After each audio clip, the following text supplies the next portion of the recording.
The Weare School District, which is session 1. We'll start with the Pledge of Allegiance and by the Center Woods Elementary kindergarten students.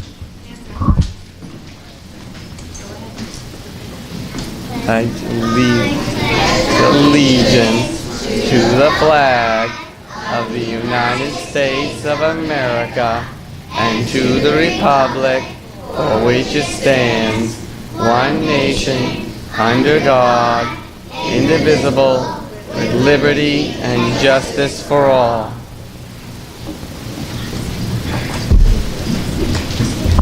Great.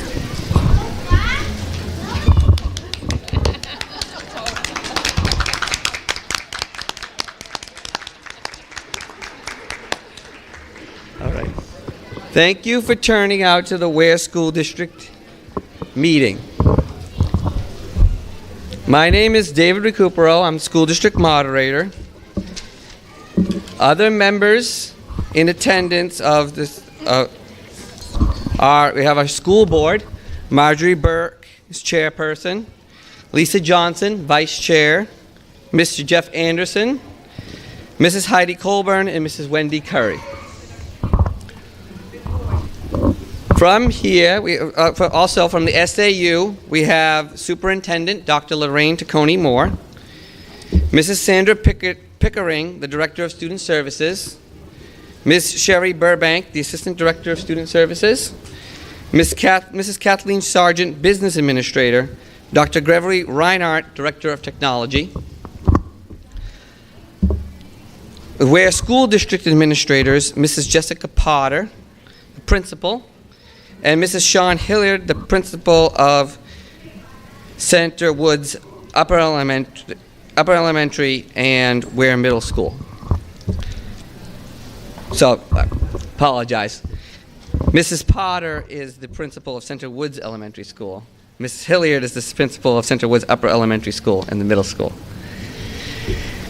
School attorney is Ms. Diane Goro, from the law firm of Soul, Leslie, Kidder, Saywood, and Lohman, LLC. School District Clerk, Ms. Tina Connor. Supervisors of the checklist, Colleen Cowie, Terry Wanowski, and Cynthia Pear. All right. So the SAU administrators and the school attorney are not residents, but I would ask if everybody would, if there's no objection, I'm going to grant them permission to speak at this meeting for the purposes of presenting and advocating their proposals. Go briefly over the rules before we continue further. The rules we'll be using this evening are the rules of the moderator. We do not use Robert Rules of Order at the school district deliberative session. It's the right of the voting body to overrule the moderator's rules at any time. We'll discuss one article at a time. Once a motion is made and seconded, the person who made the motion will be allowed the first opportunity to speak to the motion. If you wish to speak to a motion, I ask that you state your name and address clearly, address your comments or questions to me, the moderator, and please limit your remarks to 3 minutes. Non-voters may not speak at the meeting without the permission of the voters, except the moderator will allow non-resident school staff, consultants, or experts who are at the meeting to provide information about an article to speak. Please speak clearly into the microphone so all can hear. Please be polite and courteous while others are speaking. Please be respectful of others' opinions and their rights to express them. Please allow others who have not had a chance to speak the courtesy of speaking before you approach the microphone for a second time. We'll have only one amendment on the floor at any one time. All warrant articles, including petitioned articles, may be amended. An amendment may not change the subject matter of a warrant article.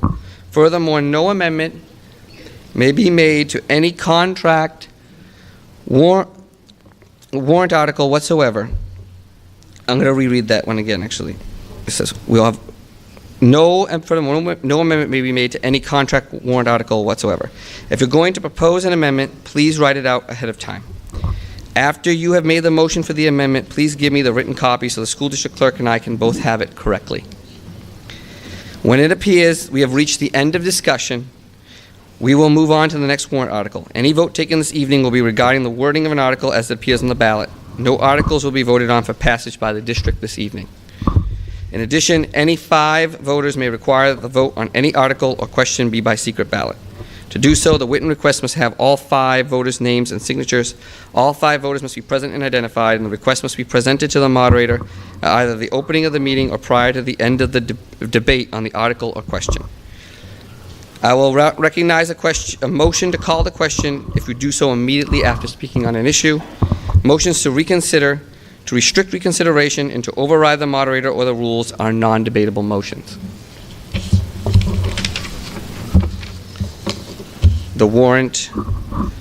So the inhabitants of the school district and the town of Weare qualify to vote in district affairs. You're hereby notified to meet at the Weare Middle School, 16 East Road, Weare, New Hampshire, on Wednesday, the 6th day of February, 2019, at 7 p.m. to act on Articles 1 through 8.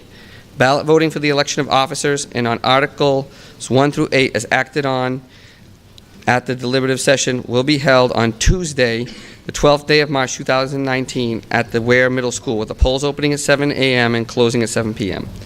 Choose by nonpartisan ballot following school district officers: 1 school board member, 3-year term; 1 school board member, 2-year term; and 1 school district moderator, 3-year term. Now, Article 1. Shall the Weare School District receive the reports of agents, auditors, committees, and officers chosen as printed in the annual report? Majority vote is required. Recognize Chairperson Burke to speak to this article. I move Article 1. Article 1 has been moved. Is there a second? Second. It has been moved and seconded. Does anybody wish to speak to this article? All right. Seeing no one wishes to speak to the article, we'll move on to Article 2. Can I make a motion to restrict reconsideration? It's been moved to restrict reconsideration. Second? Second. It's been moved and seconded to restrict reconsideration. Anybody wish to speak? Okay. All those in favor of restricting reconsideration, say aye. Aye. Those opposed? All right. Motion passes. Article 2. Shall the Weare School District set the salaries of the school board and the compensation for any other officers of the district as printed in the 2019-2020 budget, or take any other action in relation thereto?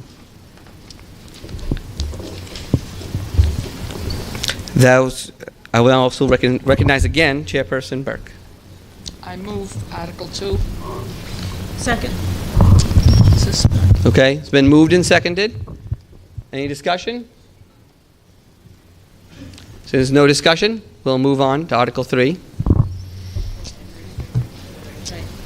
There's a motion to restrict reconsideration. Has it been seconded? Second. Moved and seconded, restrict reconsideration.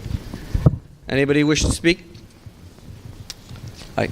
All those in favor of restricting reconsideration? Aye. Say aye. Those opposed? Motion passes. Article 3.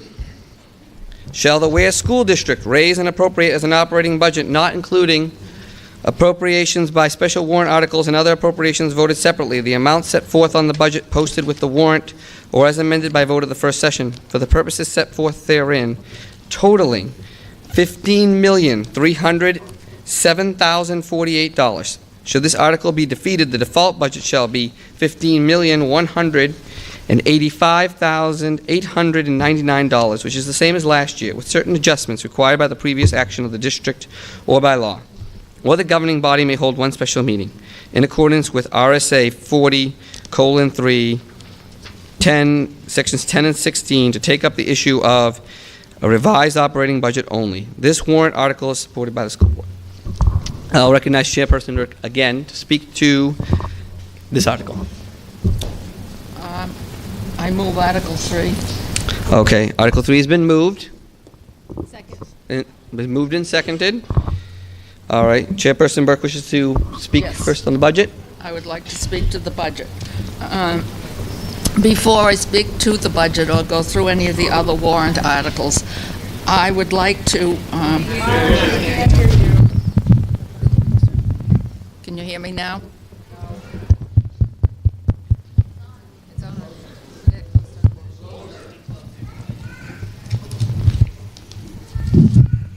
Now? Better? Okay, I'll start again. Before I speak to this article, I would like to say a few words about our schools. No? Oh, all right. Get rid of some of this other stuff here, and give you a little quick snapshot of what's happening in our schools.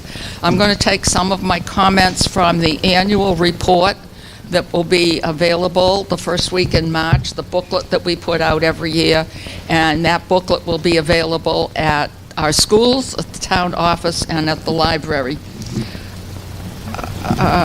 And I also want to acknowledge the fact that we, throughout the SAU, are very proud of New Hampshire's Superintendent of the Year for 2019, our very own Dr. Lorraine Taccone-Moore.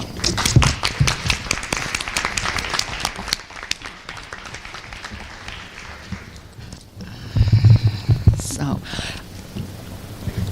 our school board goals that the board adopts every year align with the SAU 24 strategic plan, which our superintendent has had a large hand in preparing in consultation with administrators and teachers and others throughout the SAU.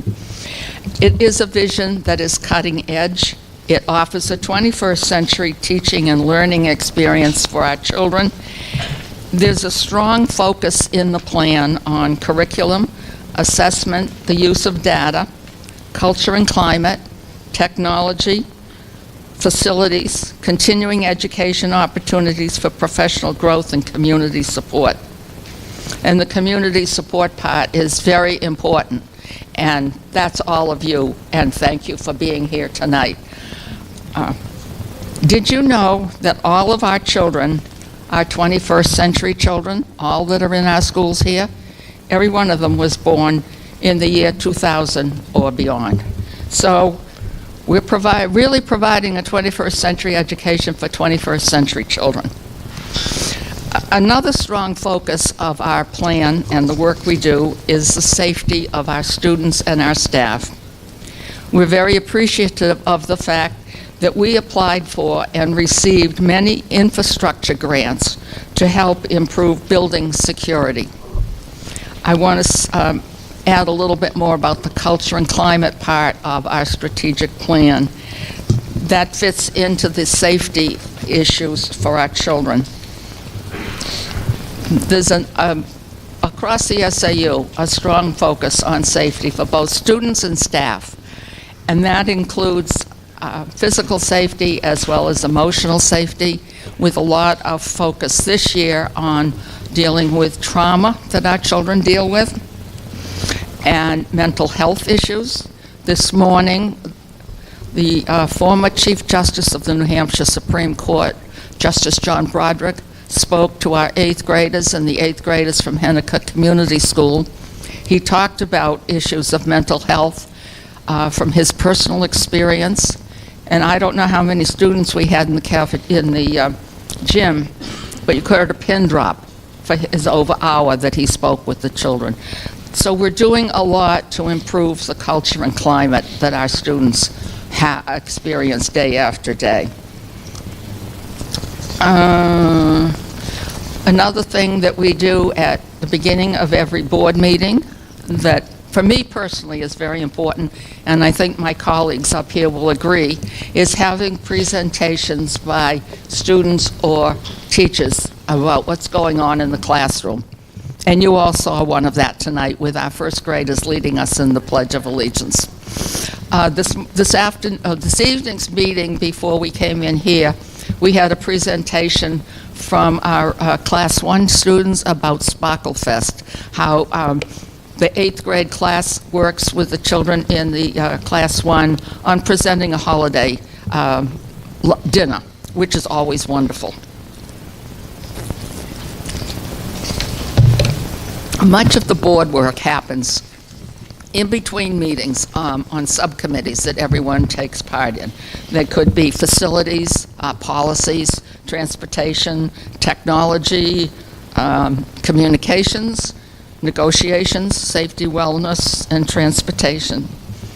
And some of the work of the subcommittees that we have, you will see reflected later on in the different warrant articles we'll be presenting. So that being said, I'd like to move on to talking to you about the budget. Greg? We are very proud of our schools. I want to highlight just a few things on this slide about Center Woods. One is promoting a culture through kindness and initiatives, and also fostering a safe educational environment that includes increased understanding about how childhood trauma impacts learning. And also the fact that we received a $63,000 grant, infrastructure grant, to increase ground level security at Center Woods. Moving on to our upper elementary school, we continue to promote a community of learners through the use of responsive classroom and morning meetings, and increased communication with families, including student commendations, home communications, and expectations and student recognition for positive contributions to the school committee. And that leads right into one of the things we're proud of at our middle school, that same positive effort of communications between school and home and the community. As I said, it's very important that we have community support for our students for their education. And we also, what was the other one here? We use strategies for professional development to better respond to the impact of childhood trauma. You'll see that that's a thread that runs through everything we're doing for our students in our schools. And in terms of the goal that is both, or the thing we're proud of for both the upper elementary school and the middle school, having to do with that sharing of community. The SAU is made up of three towns, 4 boards, 5 school buildings, and yet we consider ourselves one community. And that applies to the students here in this building, which houses the upper elementary school and the middle school. The upper elementary operates on an elementary school schedule and academics, and grades 6th, 7th, and 8th are a true middle school with their curriculum and their schedule. So there are 2 schools in one building, and they're one community. So we're very proud of that and how that works out. And if you wander through this building, you'll see some of those efforts of the 2 schools working together when appropriate and being one community. Now I'd like to talk about budget foundations.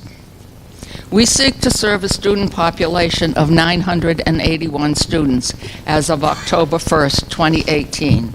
That's the official date that we are given by the state for counting population. So the foundation is the foundation of anything we build. If you're building a house, you don't start with the roof. You start with a solid foundation. So how do we do that here? We address academic, social, and emotional needs of our students. We focus on continuous improvement through our strategic plan. We offer 21st century learning opportunities. We provide a variety of co-curricular activities that includes athletics, things like drama, music, robotics, a whole host of things that helps give our students a whole rounded, well-rounded education, so that it all happens, doesn't all happen in the classroom. It happens in other activities outside after school. We try to maximize in-district programs for our children that have special needs. We try very hard to keep our children here in district. It's better for them, it's better for their families, and it's better cost-wise for you, the taxpayers. But there are times when we just cannot provide what a child might need, and we have to place them in out-of-district setting. And we strive to increase operational deficiencies. And you'll see that reflected later on in one warrant article. So, moving on to the next slide, Greg. Budget comparison. The voter-approved default budget of 2018-2019 was $15,138,975. This figure is the number that we have used this year since the proposed budget of last year was not approved. The proposed budget that we're talking about now for 2019-2020 is $15,307,048, which is an increase of $168,073, or a 1.1% increase over the current budget figures we're using. I want to stress that 1.1% increase in our proposed budget request. When building this budget, we were cognizant of the fact that we would also have two contracts to present to you, one for our teachers and one for our paraeducators. So being cognizant of all of that, we tried very hard to bring in a budget and the contracts that stayed at 2.8%, which meets, it's pretty much equivalent to the cost of living increase. So we were able to stay within that 2.8% with the contracts and the budget.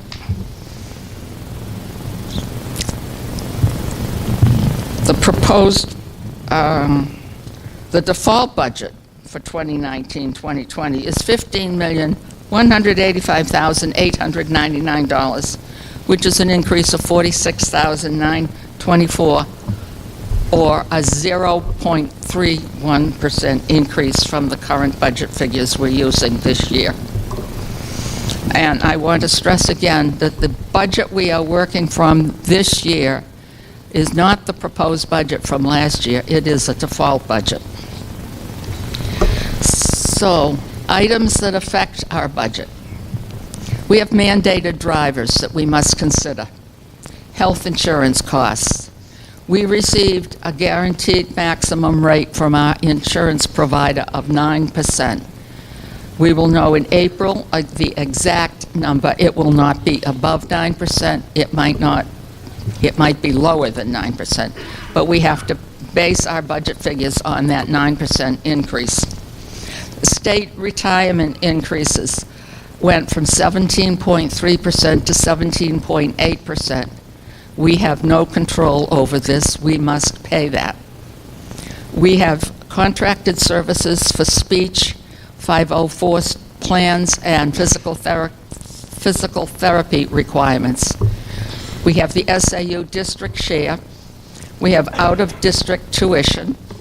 And as I said, we try very hard to keep our students in district, but sometimes we do have to send them out. We have some budget reduces, though. Census changes. That's changes in our staff. And so you'll see as we go along that figure is a little lower. We have special education contract services and special education transportation costs that are slightly lower.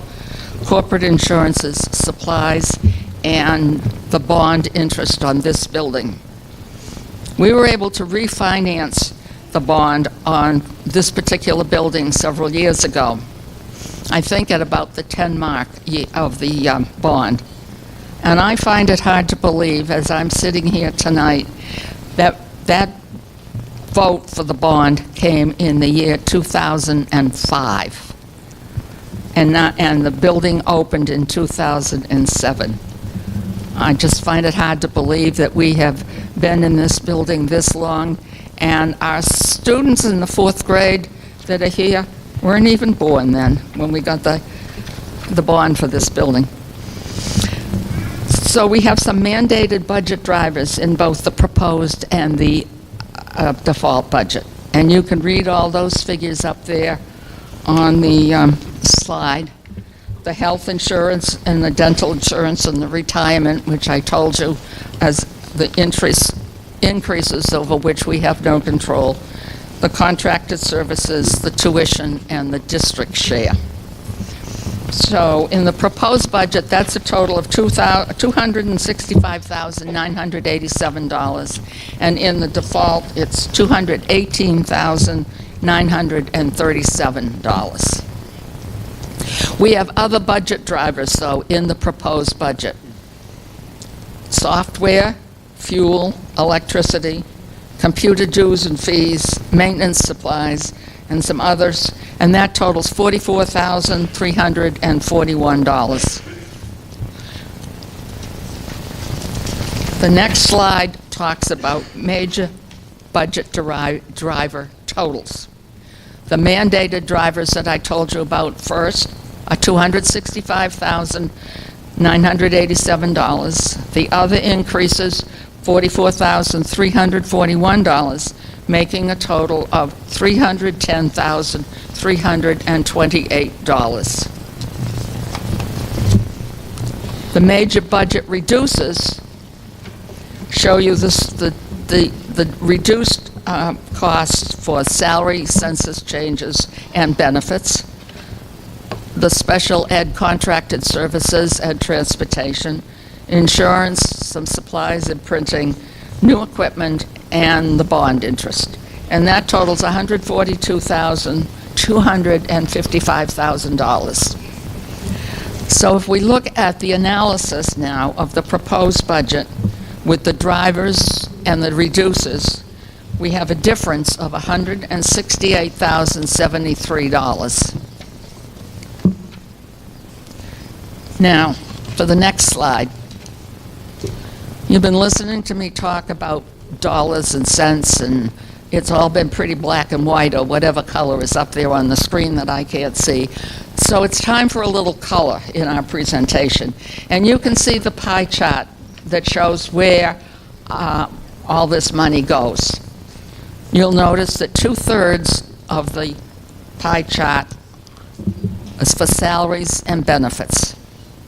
We're in the people business, which means we have people and we have salaries and benefits that we have to pay them. So that takes up the major part of that colorful pie chart. We can't send our children into a building that doesn't have any people in it. They need teachers and paraeducators and support staff and maintenance people and food service people. And we can't send them into a building that has no heat or lights or furniture or teaching materials. So that makes up all the other colorful little sections in that pie chart. So back to black and white figures. The default budget.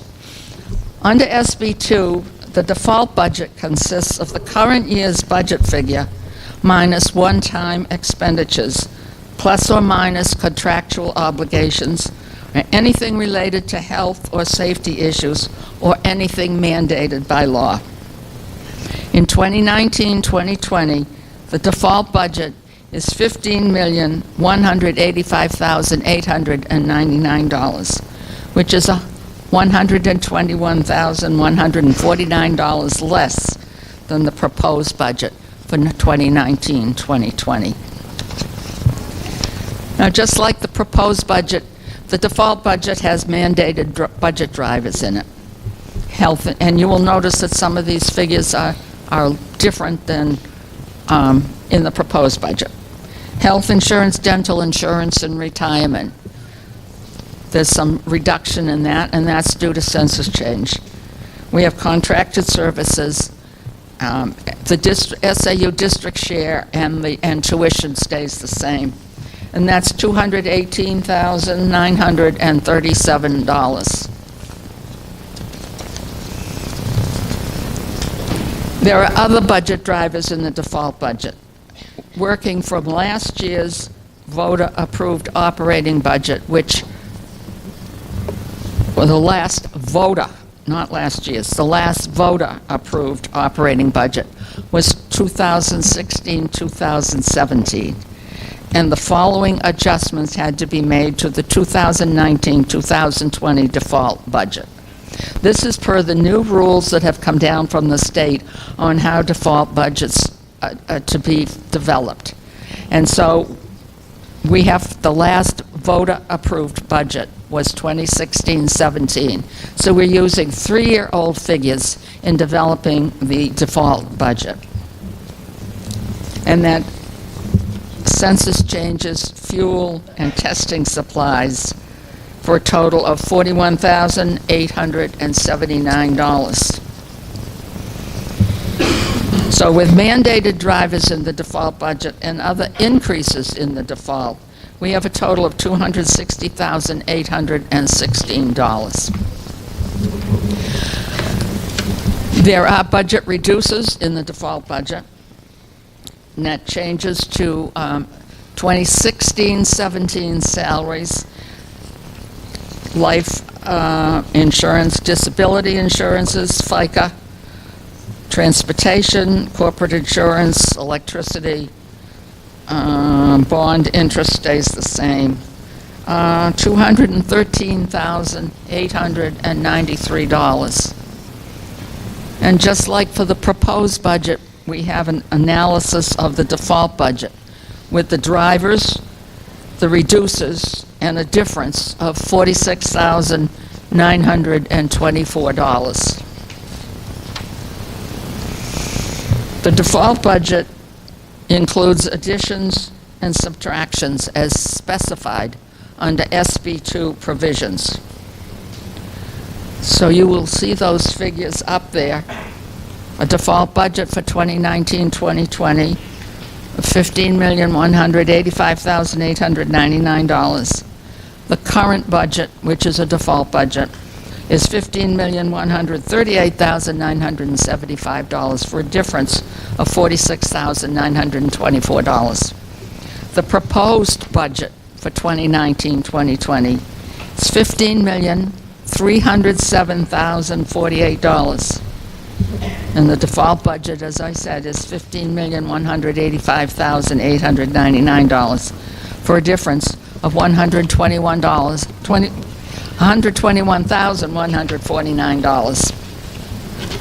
Mr. Moderator, that concludes the items in the proposed budget. All right, thank you, Chairman Burke.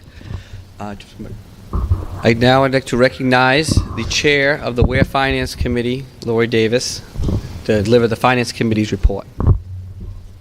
The Finance Committee recommends this article. The proposed budget of $15,307,048 budget represents a 1.1 increase over the current operating budget. The default budget of $15,185,899 is a 0.3% increase. The school board had originally proposed a budget increase of over 3%, but worked with the committee to make reductions. The proposed budget now balances the educational needs of the students with what the taxpayers can afford in the current economic climate. Okay. Thank you, the Finance Committee.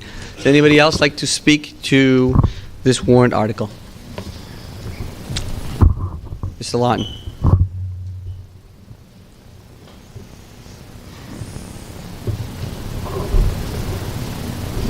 Yeah, John Lawton. I have some questions based on the handout you gave tonight. It's on page 1, we'll start. Again, it goes with the default versus the proposed. If you go to line 100, 1200, 020, 110.01, SPED Secretary Salary, I'm seeing a discrepancy there of $15,847 in the default budget over the proposed budget for this year. And in the following line, the Secretary, SPED Secretary Salary again, I'm not quite sure why it's 2 lines, but there again a discrepancy of $9,893 over the proposed budget. And if I go back through the lines, I don't actually ever see where the default, you're asking for $28,671 in the default.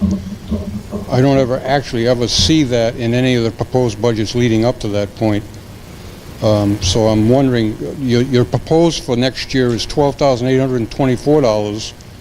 Your default is $28,000, which is more than double what you're asking in the proposed budget.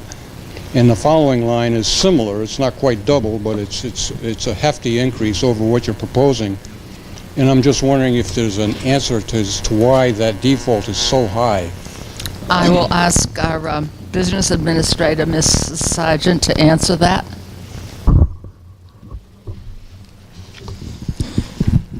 The reason you see those differences is because in 16-17, those were the default amounts in payroll. You'll also see going through, we've also reduced in different areas for a net figure on just salaries, a negative 44,000, give or take, in those lines. So yes, some lines will be higher, some lines will be lower, and that's based on the 16-17 default budget.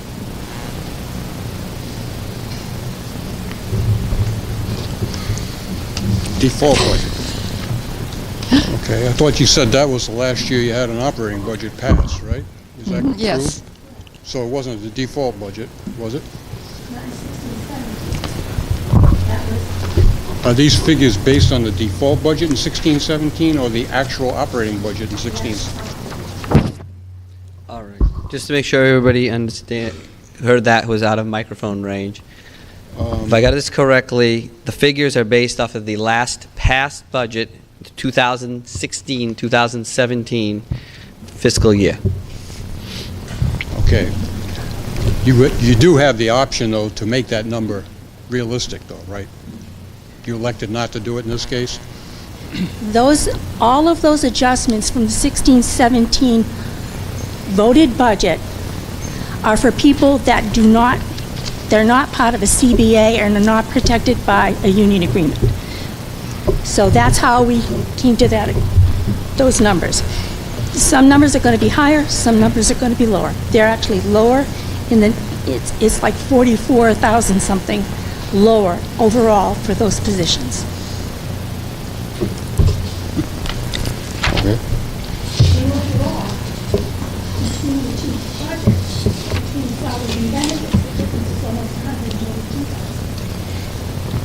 On page 20, there's another really blatant discrepancy, I believe, anyhow, and that's line 100, 2149.158.330. It's OT contracted services. Now, if you look at that, you budgeted $4,000 every year, but it doesn't look like you spent any money, and this year you have proposed zero, but you keep the default at $4,000. And the next line down is similar. Again, it says OT contracted services, which is the same title as the line above. It's the same thing. You never spend any money, but yet you keep the default at $4,100, and you're proposing zero for 1920. Now, I'm assuming she's going to tell me that was the way it was in 16-17. We don't have those figures here. I can't tell you for sure, but it seems to me that, you have the option of setting those default parameters. You want to comment, Kathleen? I have to follow what you all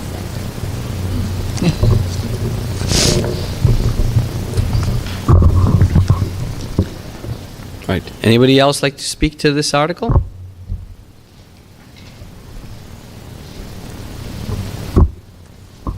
Hi there, Matt Thomas, Roosevelt Road. Can I ask a question about the default situation? It's a learning thing for me this year, not quite what it's been in past years. Are the line items supposed to remain exactly the same, or are we talking about a default dollar number that the school has to work with based on the 2016-17 past budget?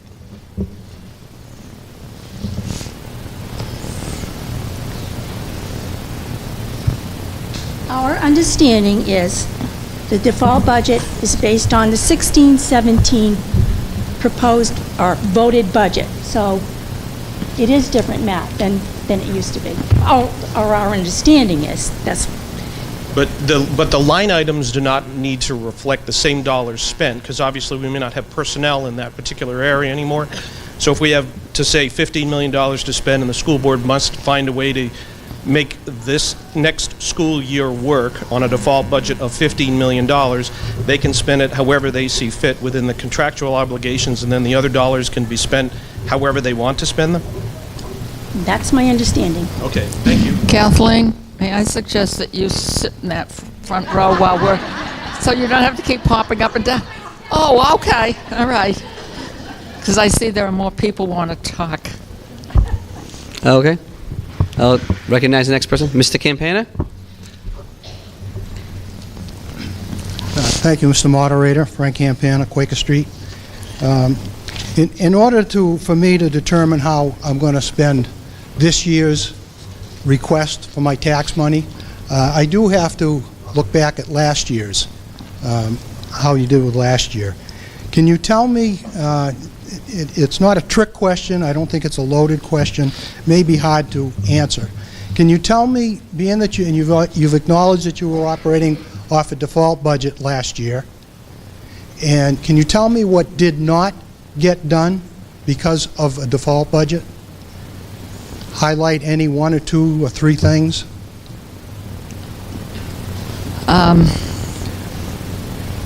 And I would understand if you cannot supply an answer, but I would like an answer. Computers, Pardon me? computers, Okay. the technological equipment that we need for our students.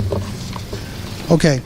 I asked for, from Finance Administrator, I asked for, and she she accommodates me to a great extent. I asked her at the end of the school year, June, what budget surplus money you had. Okay? And I asked in two respects, what amount of money in that total amount was encumbered to spend on something, and what was returned to reduce taxes. Now, I'm very specific. I'm talking about budget surplus. I'm not talking about revenues or anything like that. So, Kathleen, you know, she does accommodate me. And this is what I received from her. I received it, I think in September, October, somewhere around there of last year.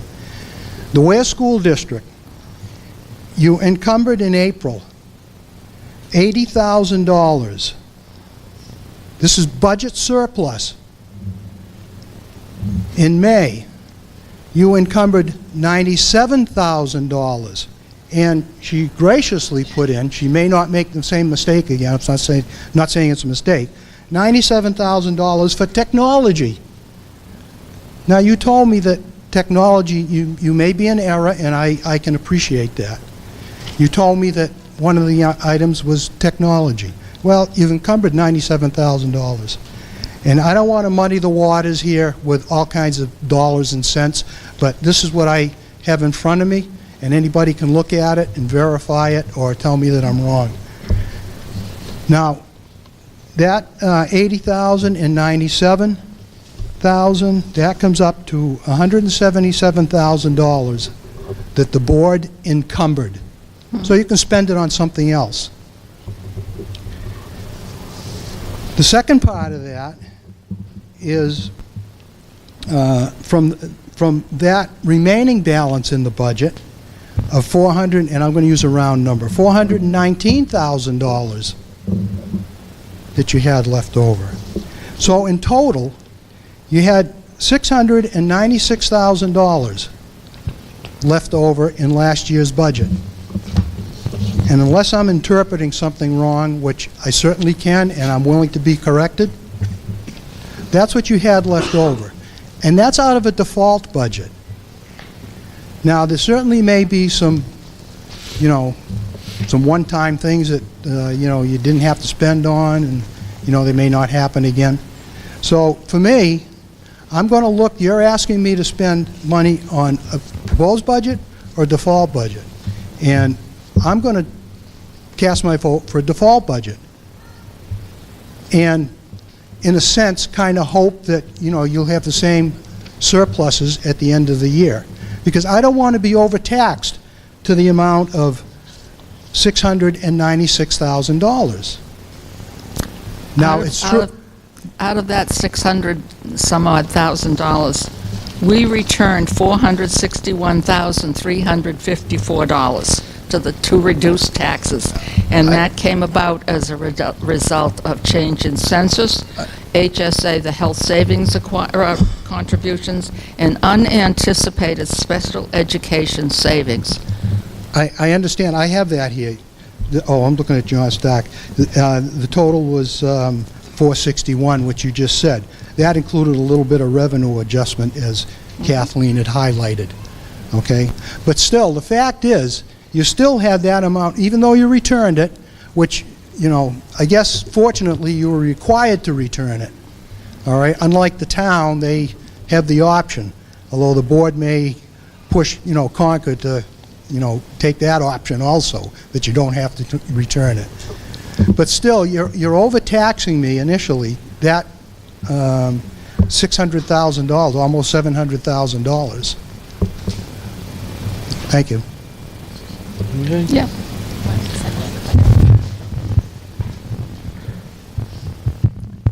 A couple of things just as to point out. A couple of things to bring up regarding that is quite a bit of that money was because of losing teachers, and we lost quite a few teachers over the last year. And on exit interviews,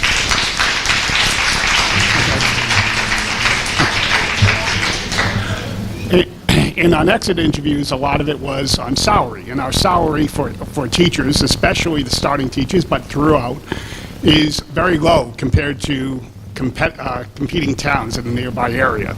So we've lost teachers. So as we lose a teacher that is a year 3, 4, 5, etc., and replace them with a new teacher, especially those that are unanticipated, when we do know about it ahead of time, we do alter the budget in the default to take care of that. But when a teacher leaves because they found a job that was better paying, then we've already allocated their rate based upon their salary or where they were on the scale.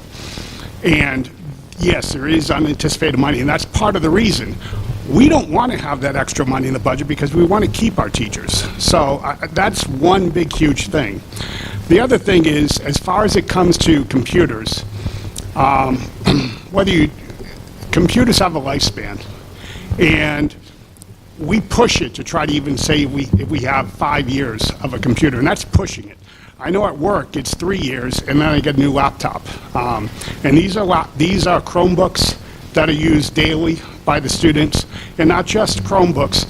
We're talking servers, for it, all the access point infrastructures that are needed, and there's virtually no money assigned in the budget to replace those computers. And we've had teachers and students that have very old laptops, very old Chromebooks, and some that are just broken.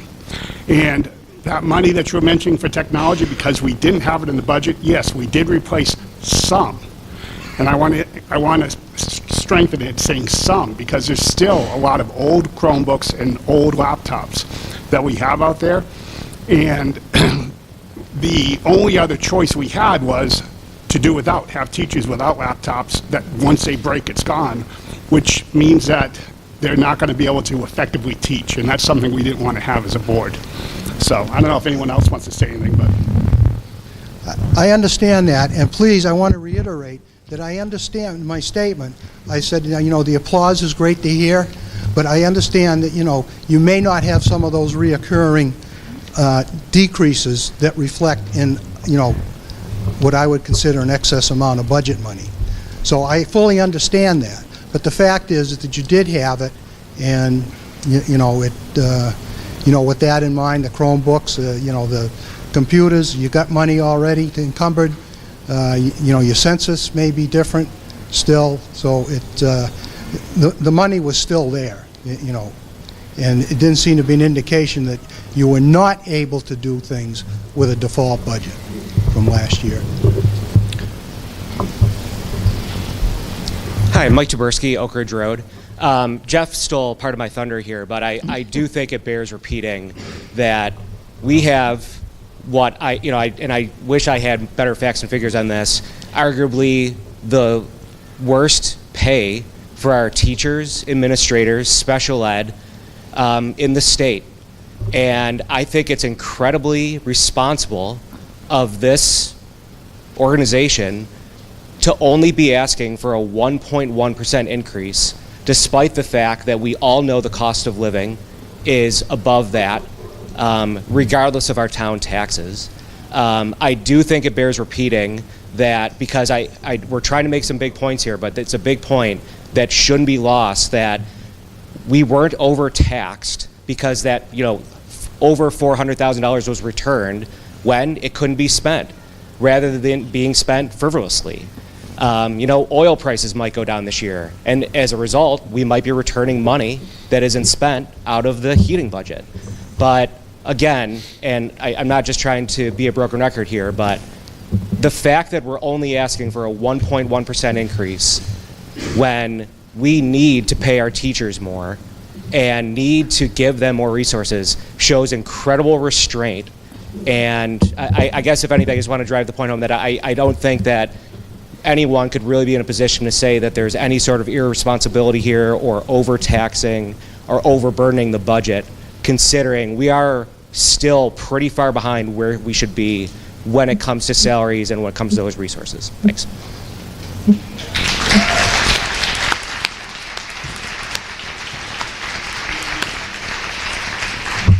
Would anybody else like to speak to Article 3?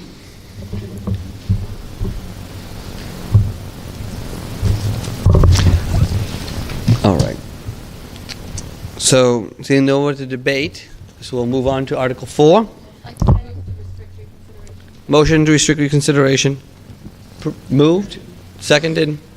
Mr. Moderator, if I may, before we move on to Article 4, I want to say that at the end of all the articles, I will come back and explain the tax impact to you. So that will come at the end of the presentation. And I also want to apologize for the fact that at the beginning of my talking, I forgot to thank a whole host of people. Not only our kindergarten children, but our teachers and PTO in the Weare School District who offered babysitting tonight. They organized babysitting. The teachers who do not live in Weare are someplace else in this building, taking care of up to 30 children who signed up for babysitting so their parents could be here tonight. So thank you to all those teachers who aren't here and all those teachers who are here for organizing this. And I'm sorry I forgot it at the beginning. And I also want to explain that there's a new PA system here in this building, and that's why I'm having trouble remembering to speak into this microphone. And there's no feed from here back there, so that this session is not being broadcast live on Channel 17. It's being taped and will be rebroadcast probably over the weekend on Channel 6. So, Article 4. Okay. Thank you. So it's been moved and seconded to restrict reconsideration on Article 3. Does anybody wish to speak to that? All those in favor? Aye. Opposed? All right, so move on to Article 4. Shall the Weare School District vote to approve the cost items included in the collective bargaining agreement reached between the Weare School Board and the Weare Education Association, which calls for the following increases in salaries and benefits of the current staffing levels over those paid in the prior fiscal year? Year 2019-2020, estimated increase $206,785. Year 2020-2021, estimated increase $209,520. And to further raise and appropriate the sum of $206,785 for the 2019-2020 fiscal year. Such a sum representing the additional cost attributable to the increase in salaries and benefits over those of the appropriation at the current staffing level. I will recognize at this point Vice Chair Lisa Johnson to speak to this. Thank you. Before I talk about this article, I'd like to reach out and thank the members of the WEA, Weare Education Association Negotiating Committee, who put in many long hours along with members of the school board and our district administrators in negotiating this agreement. It was a very collaborative process, and all of us had the best interest of our students in Weare in mind. So again, I really want to thank all the efforts that those teachers put in. Thank you very much. We appreciate it. As Marge said and other people have been reiterating, we are in the people business, and we have a beautiful building, we have wonderful buildings, we have heat, we have materials, and we need all those things, and we do need more of some of those things, but those things really aren't going to be worth anything if we don't have teachers, because the teachers are the ones who are going to give instruction to your kids. So that is why we felt it was very important to negotiate a contract that will be help us be a little bit more competitive in terms of salaries and benefits for teachers, and ultimately that will benefit students. So if you want to take a look at the first slide, which I think is there but I can't see, for Article 4, the collective bargaining agreement, as Mr. Recupero said, there's an increase in the amount in the first year, $206,785, and an additional $239,520 in year 2. This represents a 5% increase to the base salary in the first year, and a 2.5% increase to the base in year 2. And just as a point of conversation here, we do have the teachers last year were working without a contract, so I wanted people to be aware of that. On the next slide, some highlights of the current agreement. This agreement will cover the next 2 years. Again, it offers a more competitive wage structure that is going to be very critical to our ability to hire and retain teachers. We do spend a lot of effort in hiring teachers, training them, only to have them accept jobs in other districts. We do have a lot of teachers who stay in Weare, and they are working very hard to support new teachers, to work as mentors, and it does have a negative effect on their ability to kind of come together as a team and just move forward. So we really want to try to avoid as much of the turnover as we can.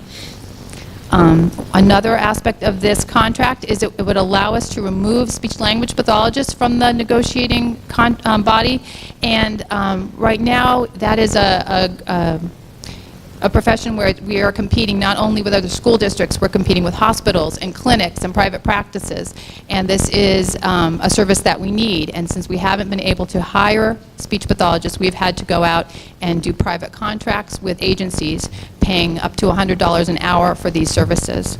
And this will allow us to be able to hire speech pathologists as employees of the district, but not within the negotiating body. This contract also allowed us to tighten up the standards for teachers moving between tracks. That's when they move from maybe having a bachelor's degree to a bachelor's plus 15 credits or a master's degree. In this contract, we also reduced the course reimbursement funding and adjusted for teachers who might receive reimbursement in a year and then leave in that same year. So we wouldn't be paying for somebody to take a course only to have them leave a couple months later. A very important thing is the teachers agreed to add some more of their time during the workday for meetings. And this is a very big thing. It's something that we need, but it is something that's very hard. Teachers have a lot of things on their plate. So adding that time for curriculum work, assessment, professional development, collaboration, data analysis, those are all the sorts of things that teachers need to do, work together to be able to improve education for our kids. And another thing that we looked at was increasing incentives to elect health insurance options outside of the district. So we currently do have a buyout for folks who decide to take insurance from another maybe from a spouse, or they have another option for taking their insurance. But we've increased that a little bit so that if people have a choice and are able to take insurance from another employer, that they might be more likely to do that, which is ultimately a savings in money for the district. And that's the end of my comments on the Article 4. All right. Now recognize the chair of the Weare Finance Committee to issue the Finance Committee statement. The Finance Committee recommends this article. This is a 2-year contract for Weare middle and elementary school teachers. The starting salary structure for Weare is below that of our surrounding communities, making it difficult to remain competitive in hiring and retention. This contract will result in a 5% increase in the base in year 1 and a 2.5% increase in the base of year 2, making us more competitive in hiring.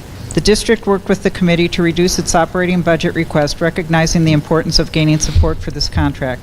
The cost for the contract is $206,785 in year 1 and an additional $239,520 in year 2. The cumulative 2-year projected cost over present expenses is $653,090. The committee supports this warrant article as a critical element in maintaining the quality education of Weare students. Okay. Would anybody else like to speak to Article 4? Yeah, recognize. I'm Clarence Gardner from John Connor Road. 2 questions. On this slide, the additional meeting times, is that lengthening a compensated day, or does that come out of something? It is not lengthening the day, but they do have a contracted day, 7.5 hours each day, and there are certain numbers of days of the week that the administrators were allowed to basically schedule times for scheduled structured meetings. The other times were times where teachers were able to do things like prepping for the next day, grading their papers, collaborating with each other. And we've recognized the need for a little bit more time with a little more structured activities, again, more opportunities for professional development as some of our populations have been changing and teachers are needing more professional development in different areas, such as the trauma-informed instruction, which is one of the areas we've been looking at, but also more time to work together to look at data to try to improve instruction. Thank you. On the first slide, I went over this 18 times in my head. When it says the base, is that referring to the same thing in both of those years, or is the base the previous year? Or, because those numbers don't add up. There is a salary grid, and the base salary would be the starting salary, so year 1 salaries. So that would be that, and the whole grid goes up. So there's step 1 through. Oh, sorry. Base as referring, you're talking about like seniority and such. Yeah, well, it's basically the base salary. So we have a starting salary, a grid of, is it 10 steps we have? No. Yeah. So so basically so let's say that the starting salary is $40,000, which it's not, but let's say it was.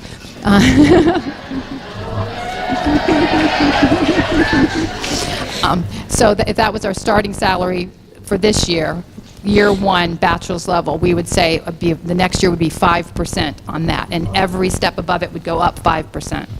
Okay, thank you. All right. Mr. Campana?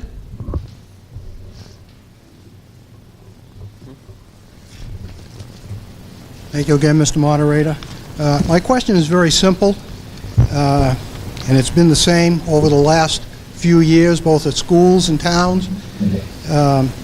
Why does it always seem, and I thank the Finance Committee for including the total cumulative amount over the couple of years. It's the first time I've ever seen it in print. I think there's an obligation on all parties to make that number be warned to the voters. So my question is, why is there a reluctance on the board and I guess somewhat the SAU to make that number known, the cumulative amount? I wouldn't say that we have a reluctance. I think what we're following is what we've been told in terms of the guidelines for how we should report it. I wanted to be careful to say in my comments that it was the second year was an additional amount. But that's what we have been informed is the practice that we should be following. Well, somebody's wrong. Either you're wrong or the Finance Committee is wrong. Because you're telling me you've been advised not to report it, and the Finance Committee can report it. Now, I realize they're probably not under, as much, they don't have a lawyer. But, I mean, common sense to me, I used the example last year. Somebody goes out to get a home equity loan or a loan for a car or something. Do you mean to tell me that they don't know the end result, how much they're going to pay? Of course they do. Thank you. Does anybody else wish to speak to Article 4?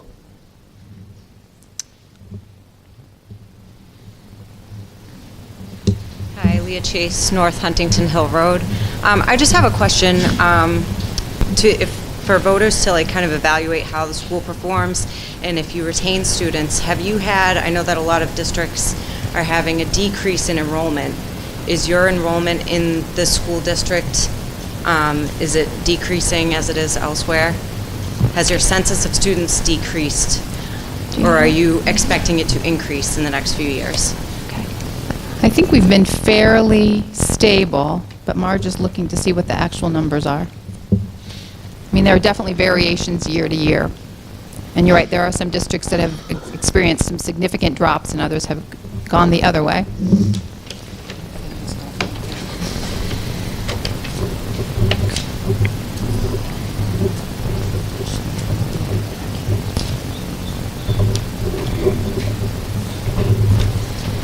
I didn't bring my whole binder, so.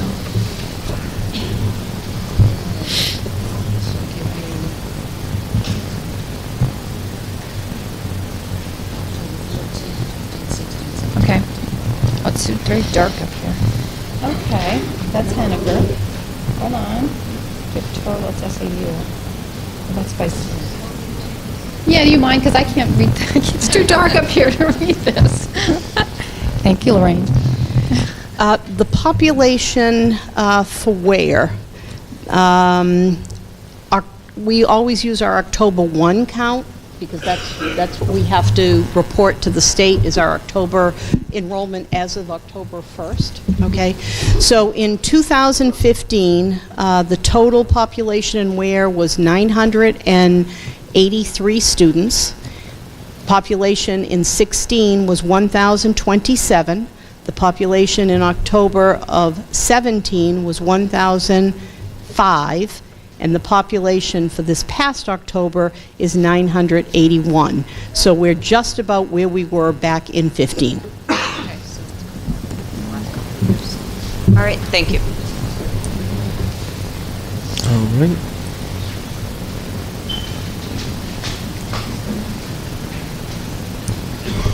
All right. Before Mr. Lawton speaks, just find out that if somebody's speaking, and you want to speak next, I recommend you go to that, I believe it's green patch of tiles behind where you speak, and stand there. That way, I'll know whether to allow somebody to keep talking past the 3 minutes or ask them to yield the floor. All right, go ahead, Mr. Lawton. Yeah, my question is, could you tell us the percentage that the teachers are asked to pay towards their insurance currently? They currently pay 15%. 15%? Will that change if this contract passes? Is any? No, there's no change in that. You didn't negotiate that? Was there any other items outside of salary that were negotiated that maybe we should know about? Any managerial rights or anything like that that was in this contract that we may be interested in hearing about? There are a couple. Well, there are a couple things that I could share. One of them is one of the issues that we've had and primarily in the spring is trying to get enough substitutes to cover when we have folks taking personal days. Classroom teachers each get professional staff each get 3 personal days a year where they could use for appointments, things that they can't accomplish outside of school hours. And what we have built into this contract is basically a buyback. So if folks do not use their full personal days. So if they had 2 personal days and at the end of the year, they would be reimbursed $50 for each of those full personal days. And in that, we decided that is a cost savings for us because it actually that's less than what it would cost to hire a substitute. Additionally, if that provides a little incentive for people maybe to not use those personal days, it keeps our regular classroom teachers in the classroom teaching kids. So that's one thing that we negotiated. Another thing that we negotiated was a little bit more flexibility in terms of moving staff around if we need coverage for after bus activities, so at dismissal time, if we need some additional help with teachers to wait with kids when they're waiting for the bus. That was minimal, but it was allowing us a little more flexibility and giving the administration some more flexibility in supervising students. Most negotiations are a give and take type affair when it happens. Could you tell us what the original request was? Did the figures you come up with, was that the school board come up with those figures, or did the teachers present them to you, or how did Well, as you know, again, negotiation is a process, so each side comes in with things that they want, but because it's a I can't really reveal what goes on inside the negotiation sessions. Okay.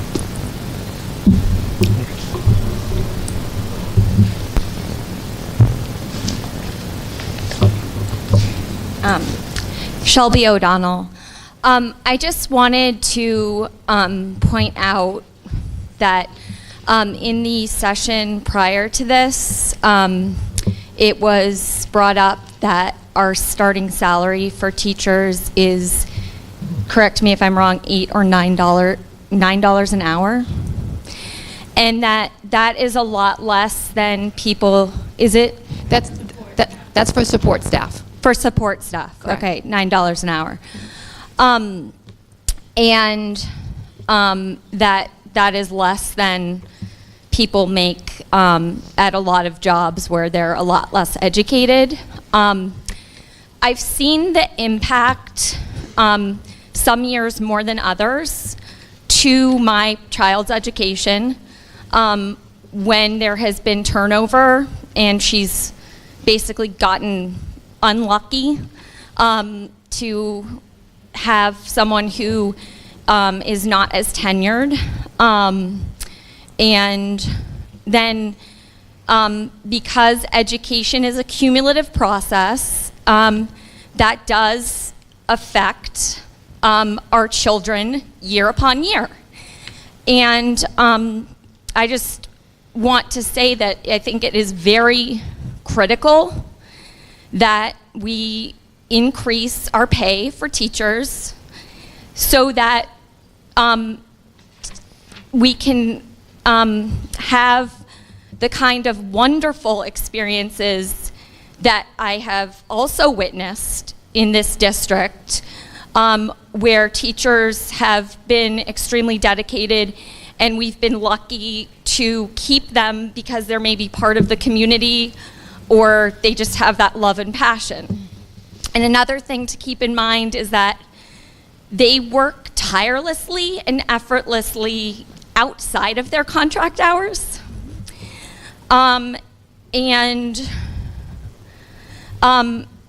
This impacts the future of our community, of our state, and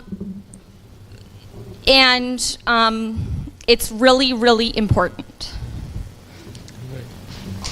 Thank you.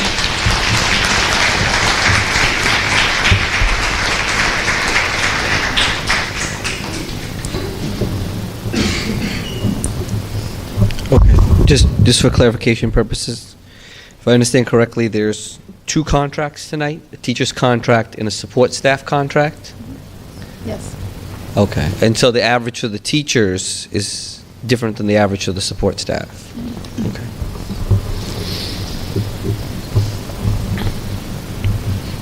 Yeah. Superintendent? Thank you, Mr. Moderator. I would like to clarify that. The session that the last speaker referred to, the comment came from me, and I shared with the board that we were having a really difficult time hiring paraeducators who are starting salary is about $9 and change per hour. And I shared at that session that folks, as they were leaving, told us they were making $12 or $13 an hour at McDonald's, Dunkin' Donuts, and local pizza places.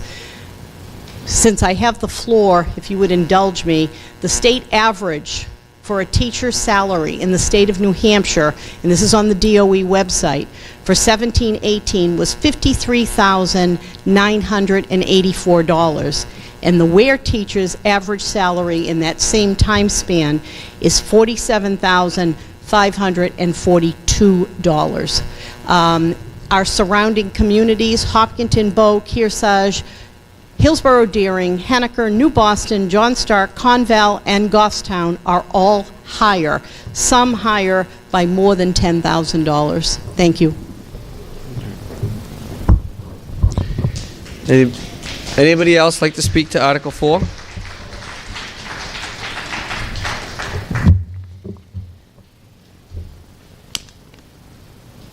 All right. I'd like to make a motion to restrict reconsideration. In one moment.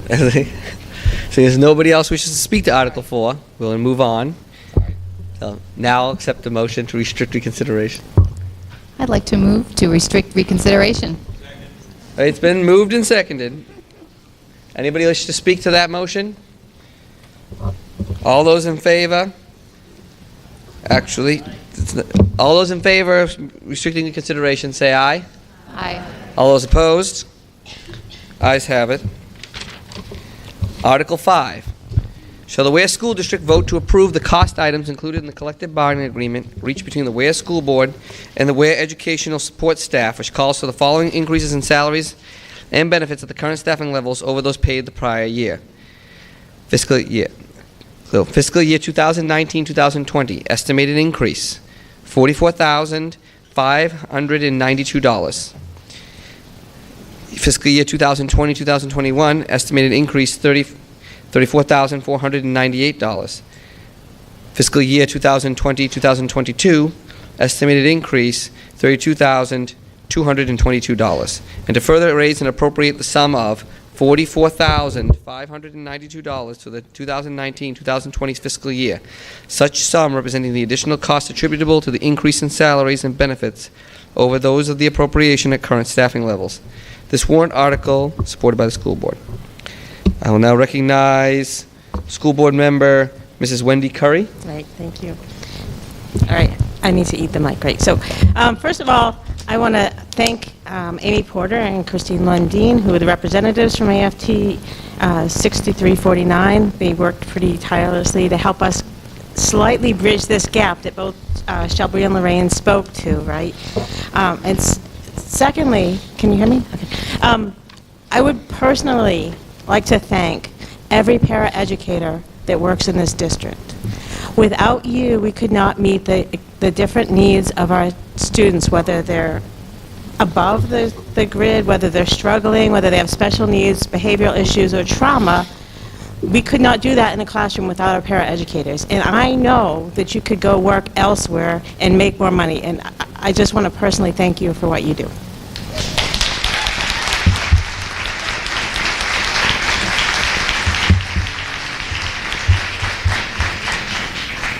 Okay, so to the slides. So per Frank's need, yes, we absolutely, the first year is an extra $44,592.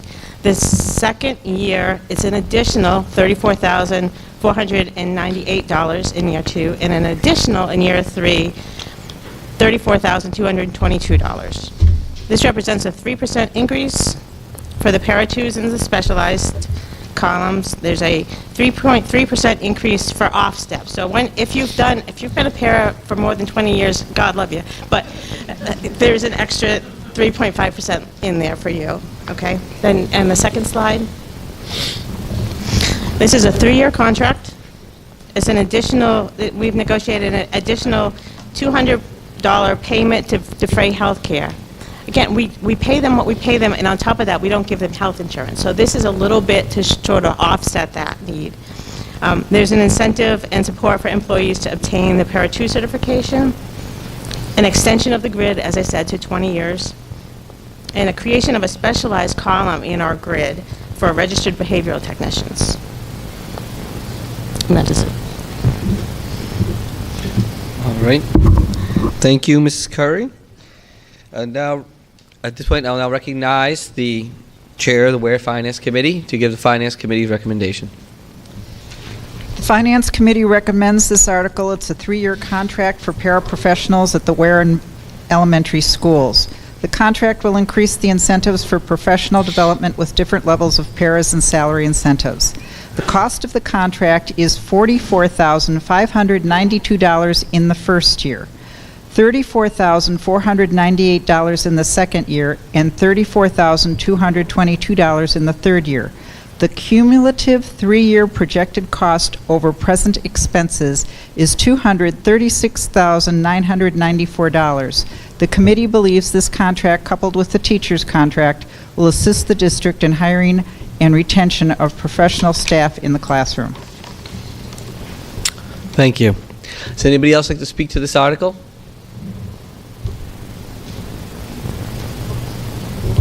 All right. Is there anyone who would like to speak to Article 5? All right. This is we'll move on from Article 5.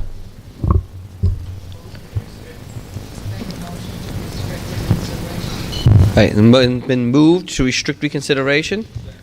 It's been seconded. All those in favor of restricting reconsideration Article 5 signify by saying aye or raising your card. Opposed? Okay. The ayes have it.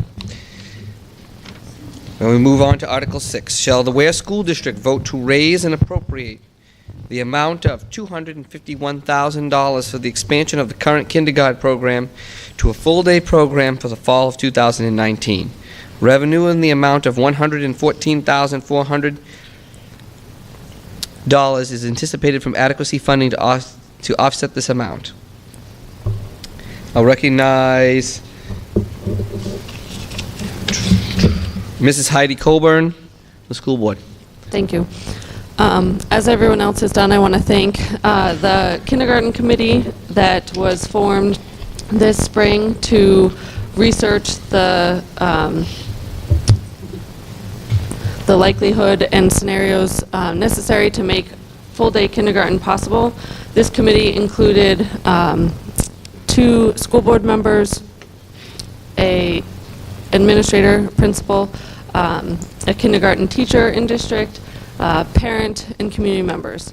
And we looked at many different scenarios when proposing what you see here. And so the first slide goes over what you just heard, the $251,000, but that is offset by $114,400 in adequacy aid from the state, resulting in $136,600 cost impact to expand our current half-day program to full-day. The next slide discusses full-day kindergarten in New Hampshire. Currently, over 90% of the state already has full-day kindergarten. Right now, the state of New Hampshire pays half of the per-student adequacy amount for kindergartners in half-day programs, which is $1,800.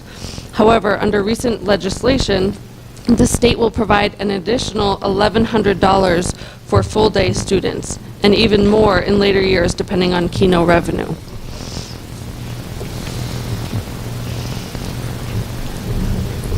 The State Department of Education sets standards for curriculum in all grade levels, including kindergarten. And the next slide shows these expectations. These expectations are based off of a full-day program. And our teachers are currently asked to try to attain that in a half-day program. So you can see here, by the end of the year, students should be able to, in reading, distinguish between similarly spelled words by identifying sounds of the letters that differ, In literature, with prompting and support, identify characters, settings, and major events in a story. In writing, use a combination of drawing, dictating, and writing to compose opinion pieces. And in math, represent addition and subtraction with objects, fingers, mental images, drawing, sounds, or acting out situations.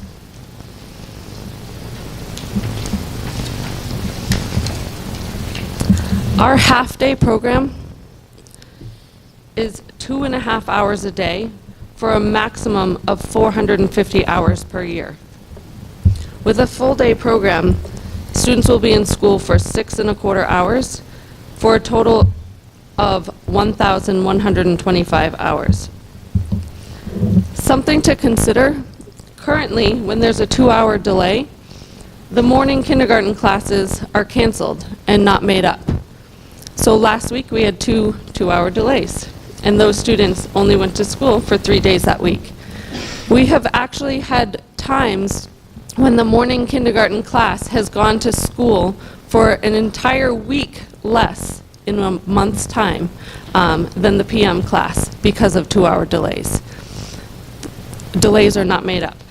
By expanding to a full year program, those students are still obtaining education on days that we may have a delay. So, what does a full day program allow? The next slide. In order to try to attain those standards that, again, are written for a full day curriculum, we can have a child-directed approach that incorporates movement, creative expression, exploration, socialization, and music. Students can have the recommended amount of time for math and literacy instruction. There's additional time to foster social, cognitive, and language development, and even designated time for science and social studies instructions, which are currently kind of snuck in along with other components. And then there would also be multiple opportunities to demonstrate learning. The next 2 slides show the summary of benefits. They're in 3 different categories. The academic benefits, obviously the increased time for instruction, additional early intervention opportunities, and a reduced academic disparities and readiness for 1st and 2nd grade. There are also social emotional benefits. With the increased time, there's increased opportunities for social skill and language development. This allows for enhanced executive functioning skills such as organizational skills and self-control. And it also reduces transition time, which allows for a more consistent schedule. And this is extremely important for young kids. Transitions are often very difficult and stressful for this age group. So you're reducing that by allowing them to be in a full day program. And then the next slide shows financial benefits. It has been shown to have a 3-to-1 return on investment because early investment in children's social, emotional, and intellectual skills means lower grade retention and dropout rates later in life. And finally, the breakdown of the costs. Obviously, there's additional staffing costs for 2 paras and 2 teachers, some one-time expenses to set up some new classrooms for a total of $251,000, which is offset from state aid, as I mentioned, by $114,400 for a final cost of $136,600. Thank you. Thank you. At this point, I'll recognize the Weare Finance Committee representative.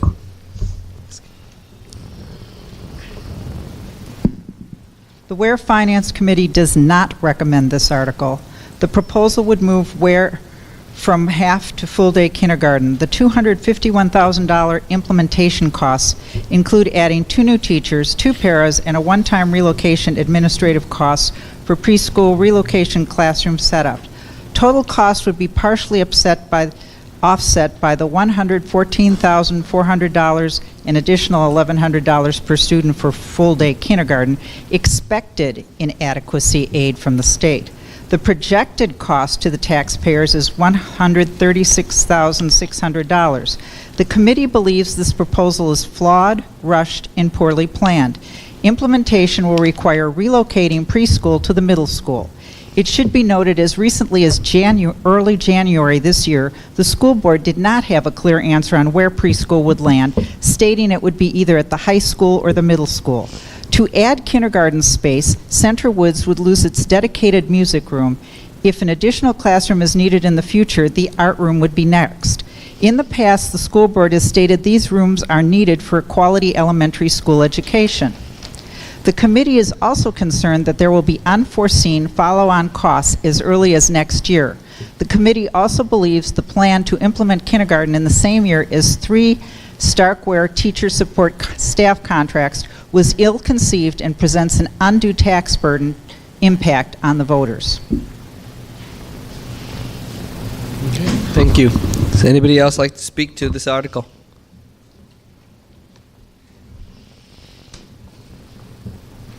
Hi, Erin Morris, Martin Road. I moved here about 12 years ago from the city and from Boston, and the schools were coveted where I came from. Everybody took pride in their schools. We invested a lot into our schools because we knew how important it was. Can you hear me okay? So what I've observed since moving to Weare is a community school, a cycle of community school inequality. Where we invest very little in our schools, particularly at the younger students' age, but we expect the students to thrive in later years. And we're not giving them the chances that they need to succeed later in life when we're not giving them the opportunities that they need when they're little. By investing a small amount of money in full-day kindergarten, and really $136,000 is a small amount of money to make this program come to life, we will most likely, as research indicates, spend less money on interventions in later years, spend less time in the classroom catching kids up, spending more time with kids who are ready to move on. Test scores will improve, as research shows. Social skills and behaviors will improve well into adulthood. Kids won't feel bad about struggling in first and second grade. There's more equal opportunity for learning for low and high income families. And that's where you really see the benefits the most. They benefit the low income families, the kids who come from disadvantaged backgrounds, the kids who don't have parents at home who can, or care providers at home who can teach them the skills that they need that they're learning in school. I think where the Finance Committee was a little short-sighted was on the many economic benefits that full-day kindergarten has for our town. The rate of return is as high as 13%. I've seen as high as 17% in cities. The reduction of costs of interventions later on and the reduced retention rates as well will be a cost savings in the future. Hooksett, actually, when they were doing their review for full-day kindergarten, they saw returns, savings of up to $250,000 a year and later on just by implementing a full-day kindergarten program. Towns that have full-day kindergarten programs and who invest in their schools have increased home values. It's attractive to young couples, especially millennials, moving in, looking for homes. And when you look at towns like Candia, Dunbarton, towns that really put money into their schools, their housing market is booming right now. That's where the millennials are moving. And as we know in Weare, they're moving out and they're not looking to move back in. Parents can return to the workforce sooner. Women are more highly educated in this country, and we're also the largest consumers. We're also more likely to stay home with the kids when we start families. Getting women back into work, our most highly skilled workers and our biggest spenders, is really important for the economy. And attracting more mid to high income families will bring more revenue for our businesses and broaden our tax base. I think that the benefits of a full-day kindergarten program in Weare far surpass the little bit of money that it's going to take to put into it. So, thank you. Mr. Gardner?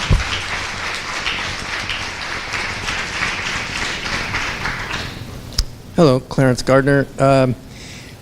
Hopefully I'm not being naive, but comparing the numbers that this lady gave earlier about average salaries, I'm seeing a kindergarten teacher costs $75,000. Am I being stupid or what? It's salaries and benefits in that value there. I presumed her numbers included that also. No.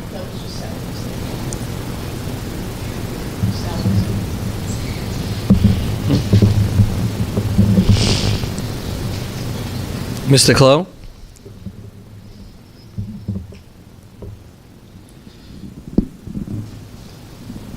As you can see from the sheet that was passed out from the Finance Committee, it was a pretty definite decision by that group.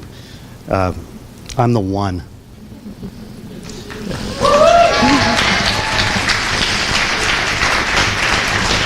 And I don't mean to say that in any way to belittle the opinion of the committee, because I do understand it.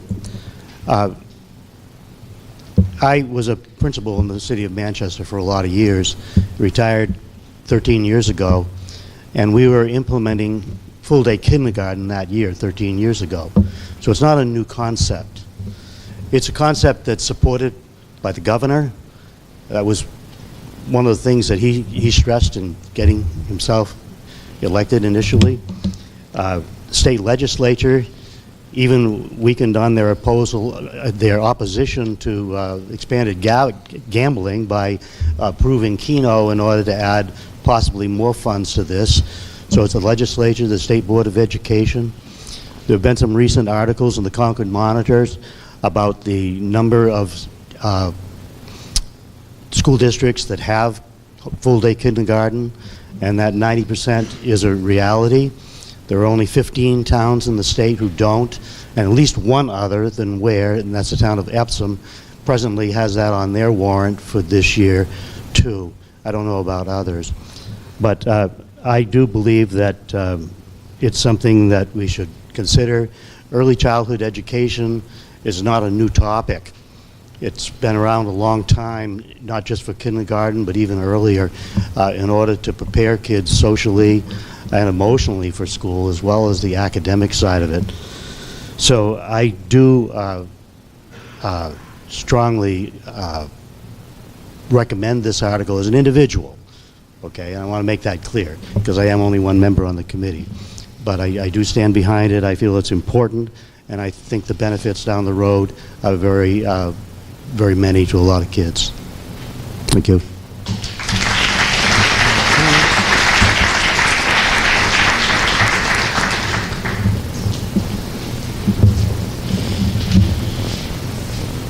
Good evening, Jim Spadero, Sugar Hill Road. Is there any other place to be? I want to thank the school board for all your hard work and hours you put in. I know it can be a thankless job. Congratulations to the superintendent. Thank you for staying with us for so long. I know there are other appealing superintendent jobs come open all the time, and I really appreciate you staying, and I know your recognition is long overdue. So thank you very much.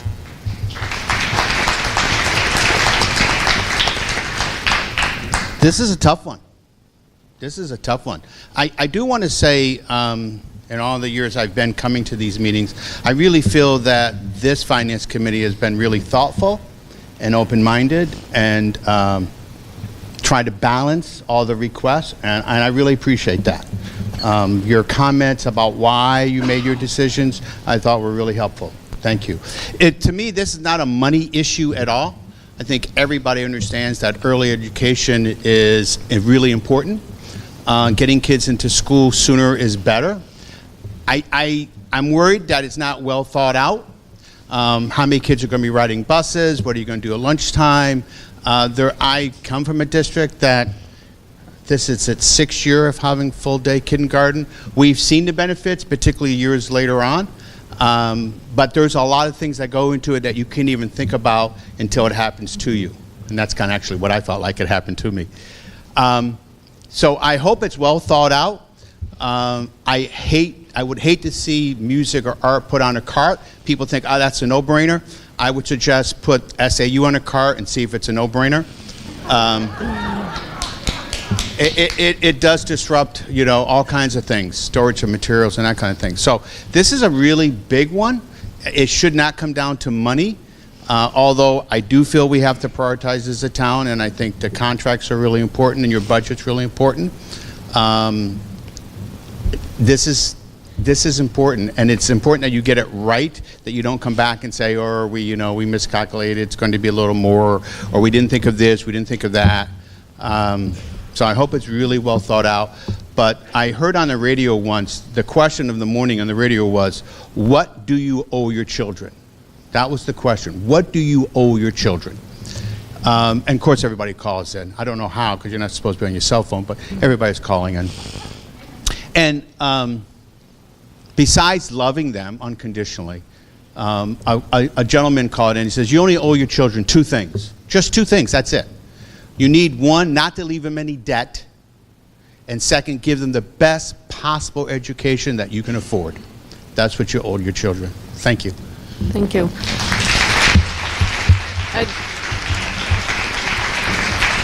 I'd like to speak to that comment, if possible. Briefly. Yes. I believe you all got a frequently asked questions document about full-day kindergarten. Is that in the piles over there? If not, there should be copies over there. And that document does address some of the points that you brought up, such as busing and other considerations. So the packet of frequently asked questions addresses some of the concerns that you brought up. There were a lot of considerations that went into this, and more than I could have possibly said tonight. And so please refer to that document for answers to those questions, because we did think through all of those considerations. Hi, I'm Stephanie Wiggins, 8 Greenwood Road.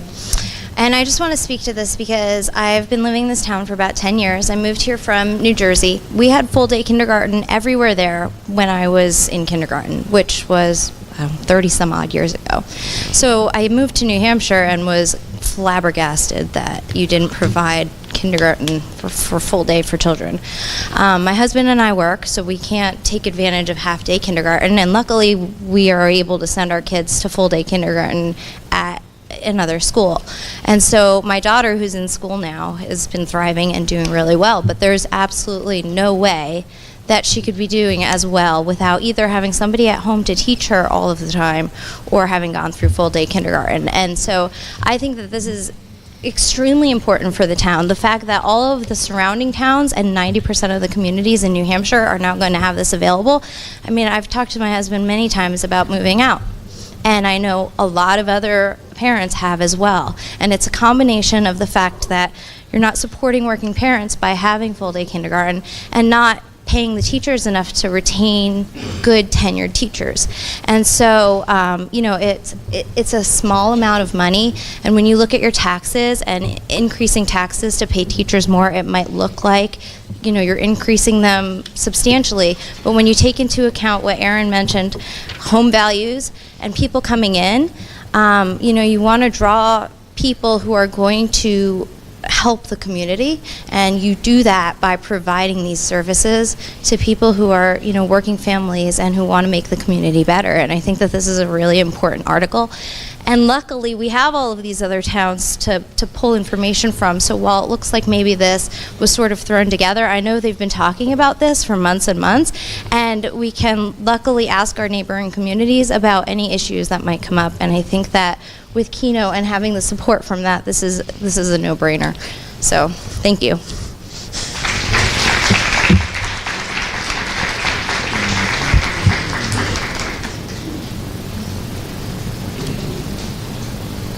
Hi, thanks. Tom Flaherty from Sunrise Lane. I moved here a few years ago as well, and one of the factors of moving to this town was because the tax rate was pretty manageable. For a 3-acre plot, which is about what I have in New Boston, Brookline, Mount Vernon, so almost twice as much to pay annually on taxes as you pay here.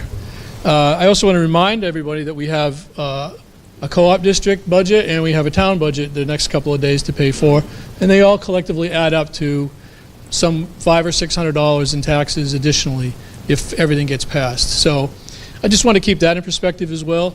Some people actually move here because the tax rate is good, and it's a good community.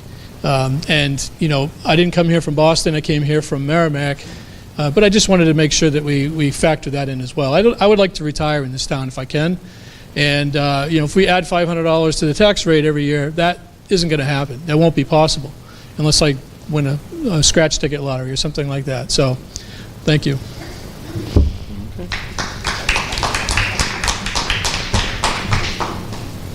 Hi, Leah Chase. So I kind of disagree with it's a well-known thing that early intervention and this early education is the best thing for children, and I just wanted to be a voice for that as a home educator. We see a lot of drawback from putting kids in school and putting them under the thumb of these standards that the state puts out, and especially for kids with special needs and ADHD, there have been studies that conflict the idea that earlier education is better for long-term outcomes, and especially for those kids who make up a large portion of your population of special ed kids here. Children that young should be playing. They shouldn't be, you know, forced to meet these standards that the state is setting, and they should be growing at, you know, their different rates because kids learn at different rates. And it's not a one-size-fits-all, and I think that pushing it as being the best option for everyone is not responsible and is unfair to the kids that it doesn't work for. And I also want to touch on the fact that, you know, voluntarily there are a lot of options in the community, and I did move here for the low tax rates. That was one of the big reasons that I moved here. And I am a working mother, but I'm home with my children, and if it's that important to you, you step up and you do the work that needs to be done, and you make it work for your family. And I think the parents need to get more involved, and we can't just keep pushing money into the system and thinking that that's going to solve the problems in education, because it's proven for years and years that the outcomes are no better, no matter how much money that we're dumping in here. And there are better options, and as a community, if we want to, you know, have home values, you know, there are plenty of options for parents to make it work for working parents who can't get hours outside of, you know, school hours to be at work. That there are plenty of options for social groups and engagement, you know, outside of public school. Thank you.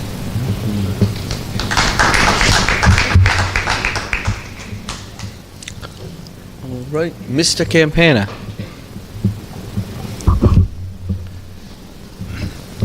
Frank Campana. I don't mind being the only one in a hostile crowd, which I consider hostile. I'm the only outsider here. Well, for me, it is a cost. It is a factor of money. Okay, I'm not going to dispute the merits. We had 3 of our kids go to private kindergarten. I'm not saying that was ideal, but you know, we're looking some years back, and it was a struggle. But the cost of money. I've been in the town long enough.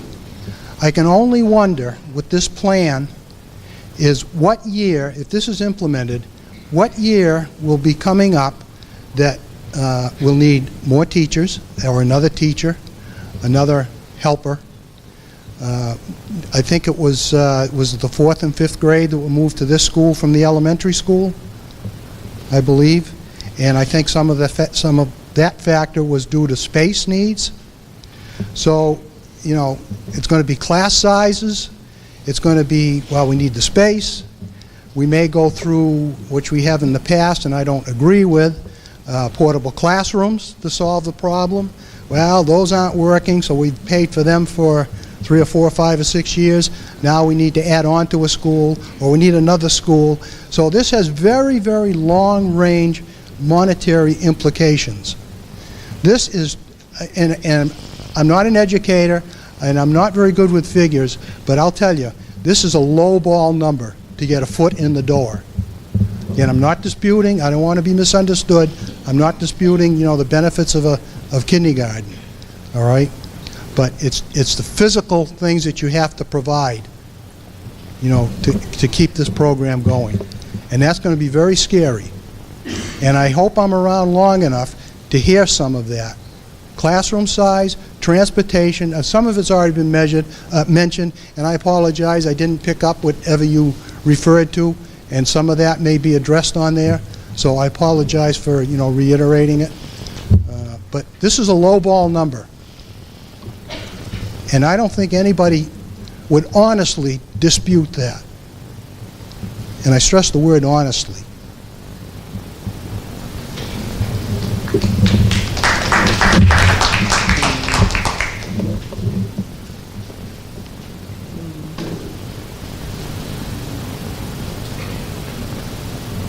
Hi, I have just a couple questions. The $114,400 of state aid, is that new money or is that total money from, do we have any state aid now for the half-day kindergarten?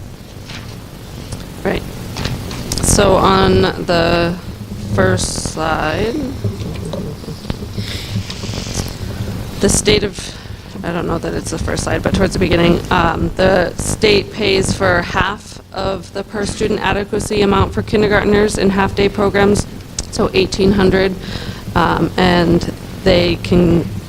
they'll pay for an additional $1,100 per full-day kindergarten student.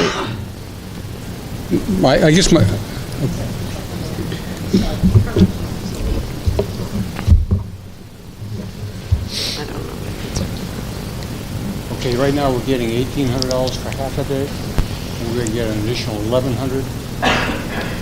So is the 114 then, my question is then, is the 114 the total of the 18 and the 11, or is it 14,000 or 140, what is it, 140,000? Just the new money. 14,000, is that new money? Yes. That's new money at $1,100 per student? Yes. Okay. Is that $1,100 per student, is that the initial year or is that year after year? Yearly. Yearly. Year after year? Mm-hmm. Okay. All right, thank you.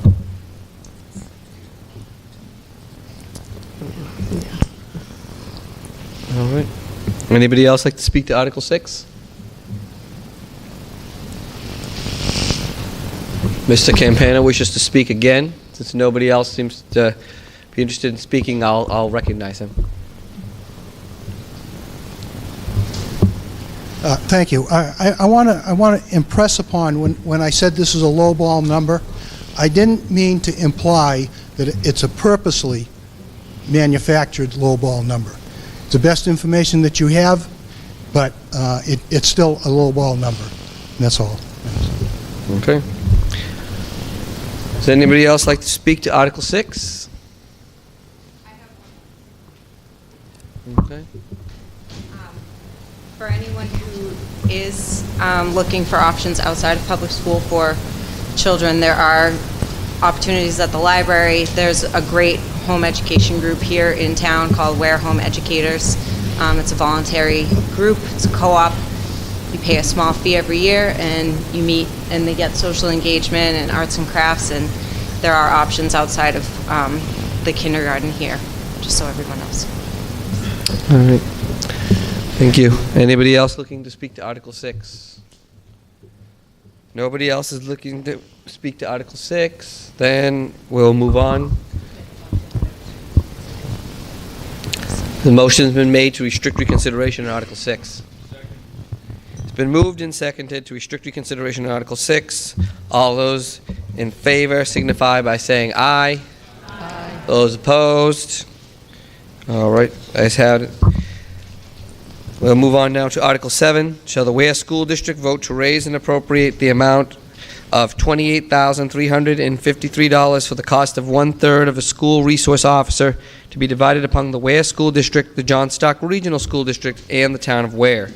Warrant articles regarding the school resource officer must pass in both the school districts and the town in order to be approved. I'm going to recognize Chairperson Burke to speak to this article. Thank you.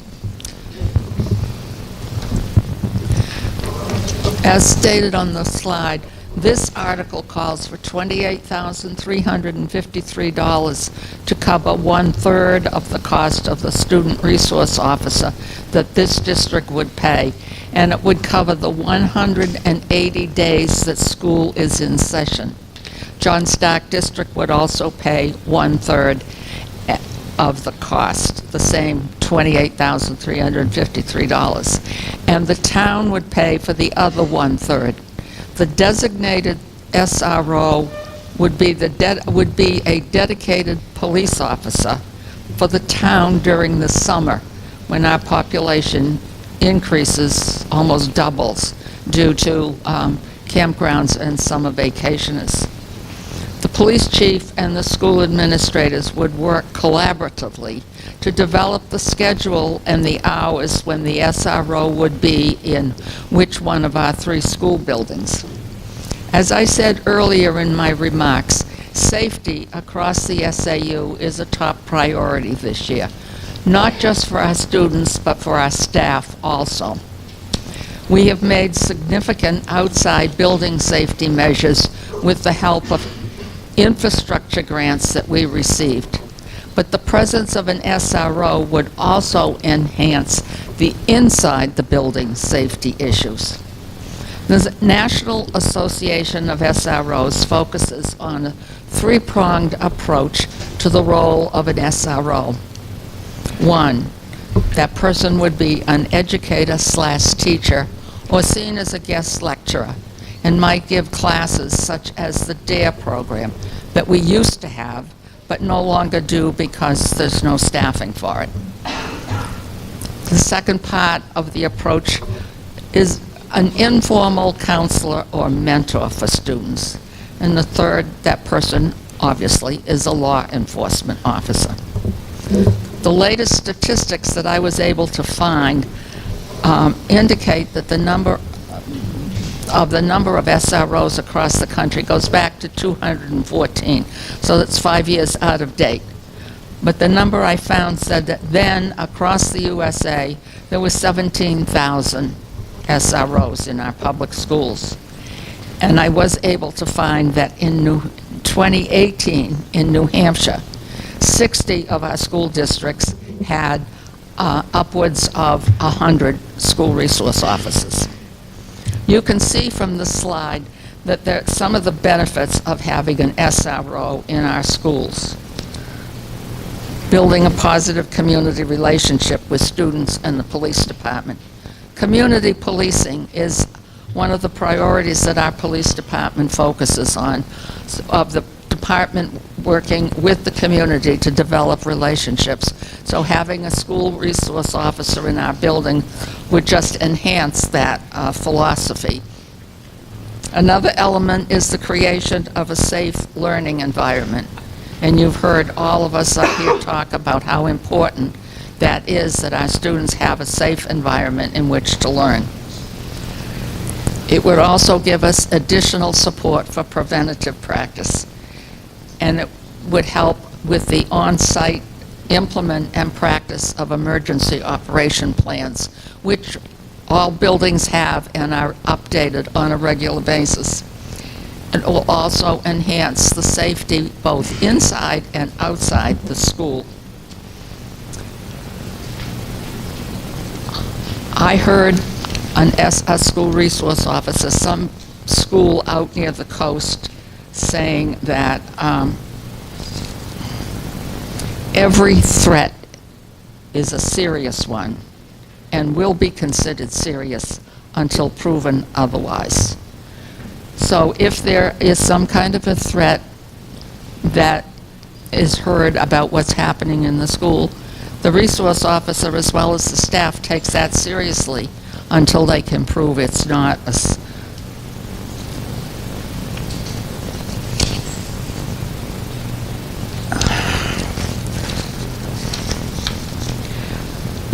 having a school resource officer available is just one more piece of the entire circle that we're trying to develop to provide safety for our students and our staff. We have teachers, we have paras, we have support staff of secretaries, nurses, guidance counselors, maintenance people, food service people. Each one of them get to know the students from the perspective of their particular position. The teachers focus on academics, the school nurse on health of the student. Students build relationships with different adults in the building that they feel comfortable with and can go to share concerns or problems. So an SRO is just one more person available as a resource for our children if they have a concern that they want to share. They might not feel comfortable talking to their teacher about something that's troubling them. They might feel more comfortable talking to an SRO. They might even feel comfortable talking to the maintenance person because they have built a relationship. So I think it's very important that we have all sorts of resources available for our children.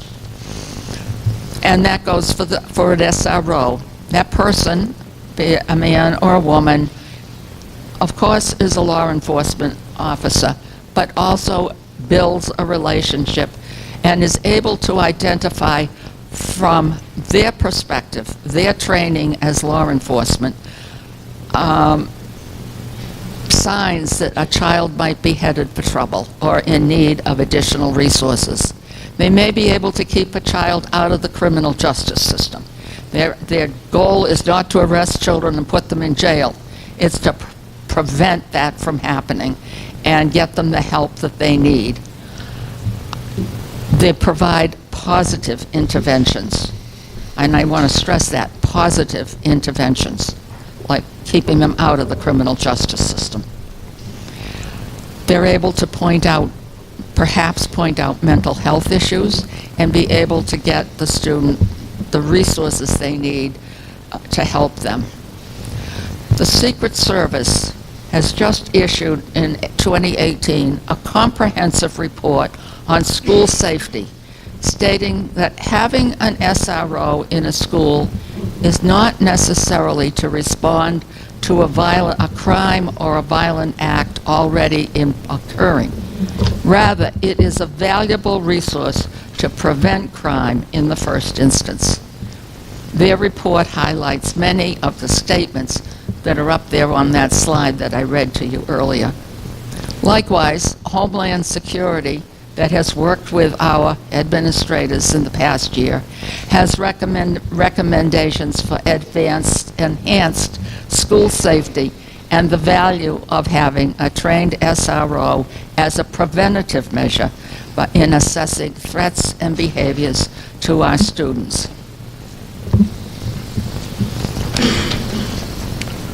Thank you, Chairperson Burke. I'll recognize the representative of the Finance Committee to speak to this article.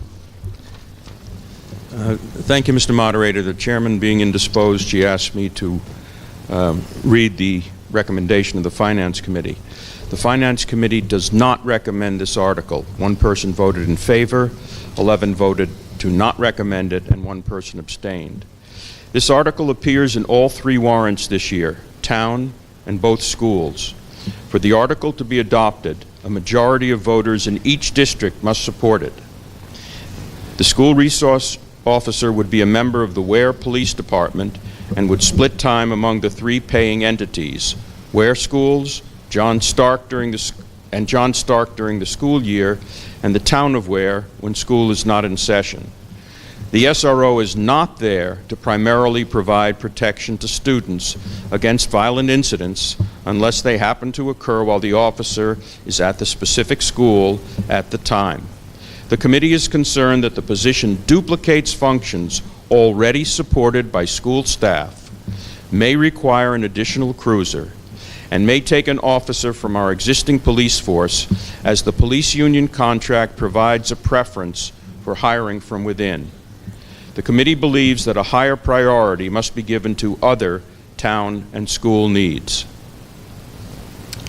Thank you. Anybody else wish to speak to this article? Mr. Whitlock? Matt Whitlock of Collins Landing Road. A question, is this $28,353 pretty much exactly 1/3 of the cost? Yes. Okay, so that means that the total cost is right around $85,000, right? For all three districts. And a little while ago, we saw a slide that said hiring 2 new full-time kindergarten teachers would be $150,000, which means each kindergarten teacher full-time is $75,000. Now, to me, I think that an SRO for $85K will not provide as much value to this community as an additional full-time kindergarten teacher for $75K. Okay, thank you. Anybody else wish to speak to this article?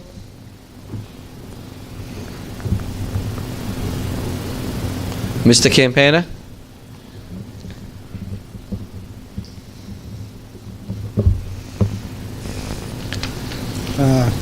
Previous speaker stole a little bit of my thunder. The town of Weare has an article specifically for a full-time officer, and that dollar amount is $85,000, a little bit over. So, you know, this officer, whether he's for the town, the school, the elementary school, whatever, you know, it's all coming out of my same pocket. You know, you've all heard that adage before, so that's kind of worn out a little bit. But as I spoke to this at the public hearing, okay, and I referred to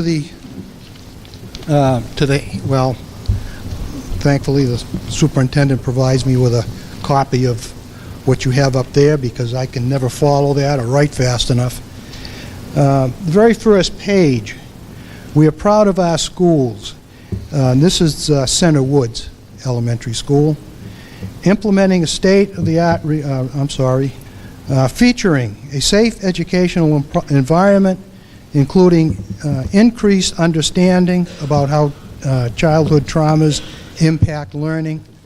That's somewhat applicable. Promoting a positive school culture through kindness initiatives, including bracelets, a couple of different programs. Continuing covering community partnerships through a couple of different programs, food drive and holiday fairs. So, as I said at the public hearing, you know, to me, and unfortunately I'm reiterating what the Finance Committee said, but they didn't say it first, I did, that, you know, the school seems to me to present themselves, you know, you folks, to present yourselves that a lot of these things are already in place. All right, teachers, counselors, kids talking to each other, you're fostering that. And when I read this specific blurb about the SRO,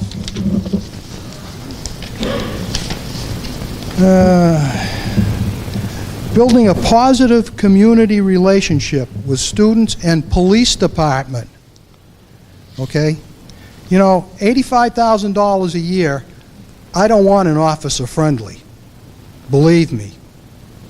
I think there are things in place, and certainly the biggest thing that's left out of this, well, not left out of this, but there's no mention of the parents' responsibility of bringing up the kids. All right? You want an officer to bring up your child, or do you want to bring up your own children and teach them whatever values you know, are important to you? I don't want a guy with a gun and a badge to do that. Because I'll tell you, and it can't be denied, but there are a lot of people with guns and badges that break the laws that they're supposed to be enforcing. And I mean, I could cite a couple in Massachusetts. There's some here in this state here. You know, falsifying records, abuse of overtime, which is kind of falsifying records. So, you know, and then on top of that, if this passes, when are you going to ask for the next one? Well, you know, this guy, it says here, you know, well, he didn't say it. It doesn't say here, but, you know, as I said again at the public hearing, you know, this person has to be at as if it were safety, and I'm not minimizing the issue of safety by any means. Okay? But, you know, the chances of this one person being in any one of the 3 schools at the right time, I would say, is pretty remote. So kind of dismiss that. Now we need another one. And, well, the chances of 2 people being at the school at the right time, now we need a third one. And then on top of that, unfortunately, all right, like the case in, I think, Florida, you're going to have a resource officer that's going to run into the issue or run away from the issue. That's it. Thank you. Thank you. And anybody else looking to speak to Article 7? All right. So if no further debate on Article 7, we'll move on. There's a motion to restrict reconsideration. Second. It's been moved and seconded. All those in favor of restricting reconsideration on Article 7 signify by saying aye. Aye. All those opposed? The ayes have it. Article 8, shall the Weare School District vote to authorize the school board to enter into an up to 15-year tax-neutral lease agreement for the installation of up to $865,740 of energy-saving equipment, including a propane boiler, insulation, LED lighting, controls, and transformer upgrades, and other improvements, with annual lease payments of approximately $85,000. Such lease payments to be funded from annual energy savings in the operating budget. This lease provision agreement contains a non-appropriation escape clause. The vendor has guaranteed that the anticipated energy savings from the installation of this equipment will be equal to or exceed the amount of the annual lease payments. This time I will recognize Mr. Jeff Anderson from the school board to move this article. Thanks. Before I start, I just want to thank a few people. Kathleen Sargent from the SAU, John Ashholtz, our facility director, Mike Davies from EEI. We're all working on this plan for quite a long time. The boilers at are the original boilers at Center Woods Elementary School, and they're nearing 30 years old. So we are coming to the end of life of the system.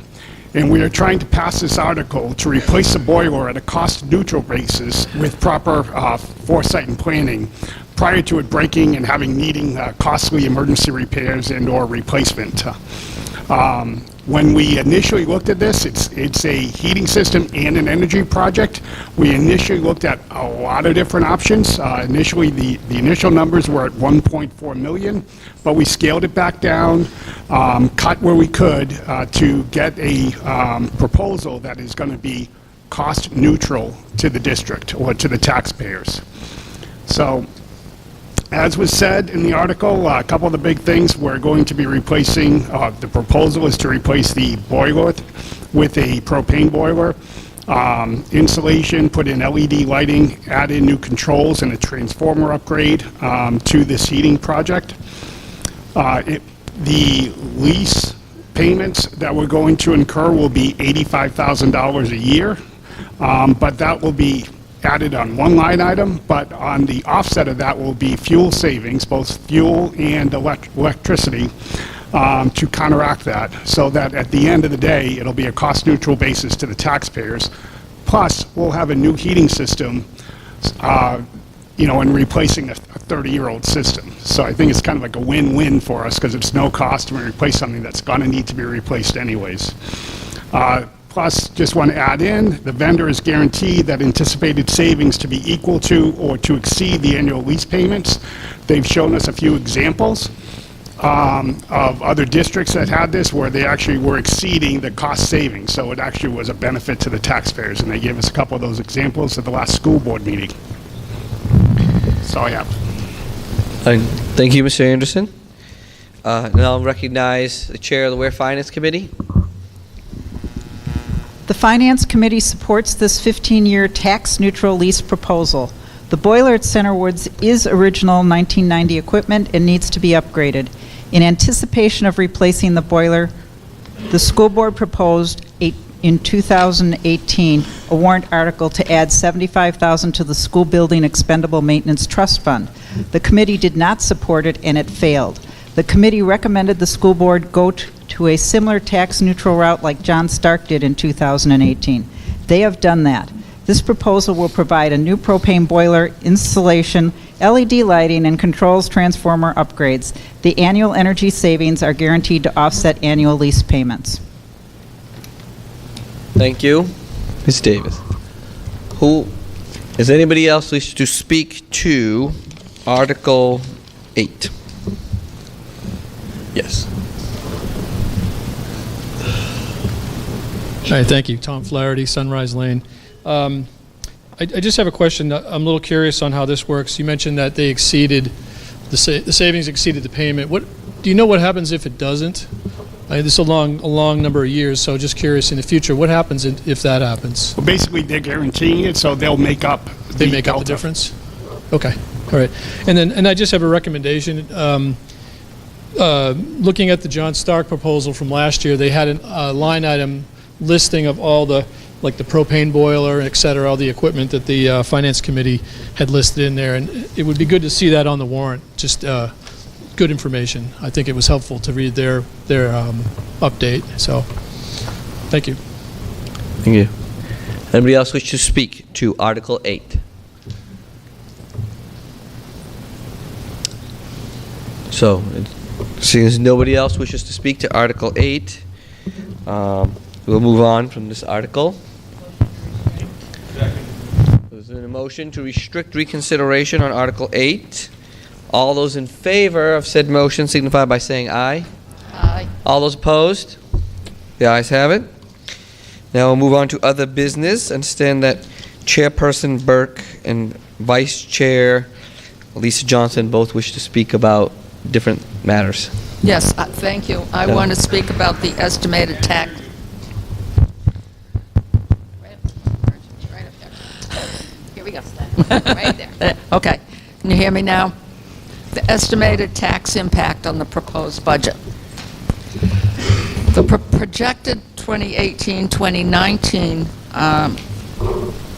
budget that failed, that we ended up with a default budget for this year with all appropriations, was estimated at $9.29. We were able to return $461,354 to reduce taxes due to change in census, HSA contributions, and unanticipated special education savings. And I believe we already, Jeff spoke to that, and I did too earlier. So that meant that the adopted tax for last year with all appropriations was $8.95. So our proposed budget for 2019-2020 is $9.65. Warrant article, the teacher's contract, 24 cents. Article 5, the support staff contract, is a nickel. A warrant article for full-day kindergarten after the additional adequacy aid from the state is 29 cents. For the SRO, it's 3 cents, and nothing for Article 8, which is the tax-neutral boiler project. So the projected rate for 2019-2020 with all appropriations is $10.26. That's an increase of $1.31 from the current tax rate. The next slide is basically the same, only using the figures for the default budget. And the adopted default tax impact with all appropriations was $8.95. With the proposed 2019-2020 proposed budget, that would be $9.51. All the remaining warrant articles has the same impact as the proposed budget, so that the proposed tax rate for the 2019-2020 default budget would be $10.12, which is an increase of $1.17. The next slide. The proposed budget and all warrant articles represent an increase of $1.31. For a $250,000 home, that is $327.50 a year. should we end up with the default budget and all warrant articles, represents an increase of $1.17. So for a $250,000 home would be $292.50 per year.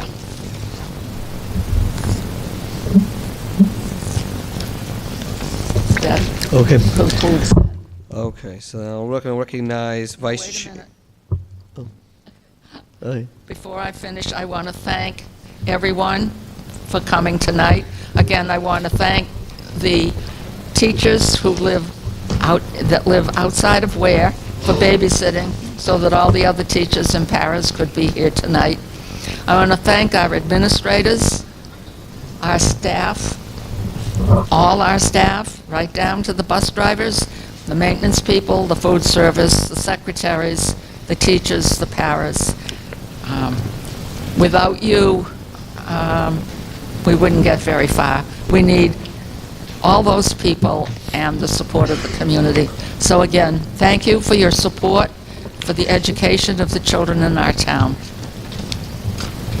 Thank you. I'll also recognize Vice Chair Lisa Johnson.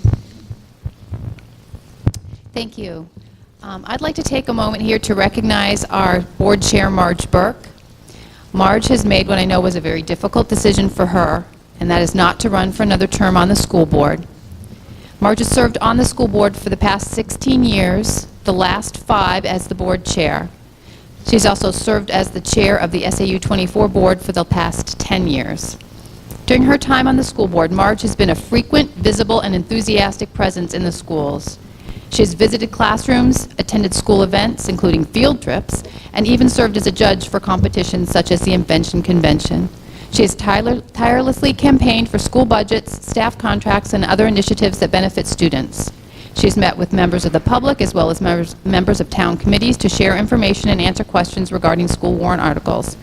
Marge has exercised her duty as a school board member with one purpose in mind, the best interest of the students in the Weare School District. Her energy and passion will be missed. We will be having a brief reception prior to our next school board meeting on March 26th at 5 o'clock, and we'd like to invite you all to join us to thank Marge for her years of service to the students and the citizens of Weare. Thank you, Marge.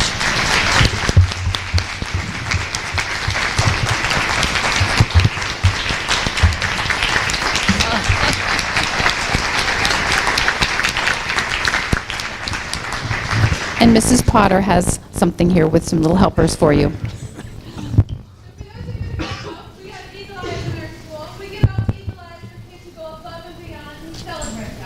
We've started something new this year. It's called I've Got Your Back. We give out this nice blue symbol that says you've got somebody's back. So our entire students, every single student in our school would like to show something to you and give it to you. This is an award to Marge Burke for having our back for all these years. Thank you.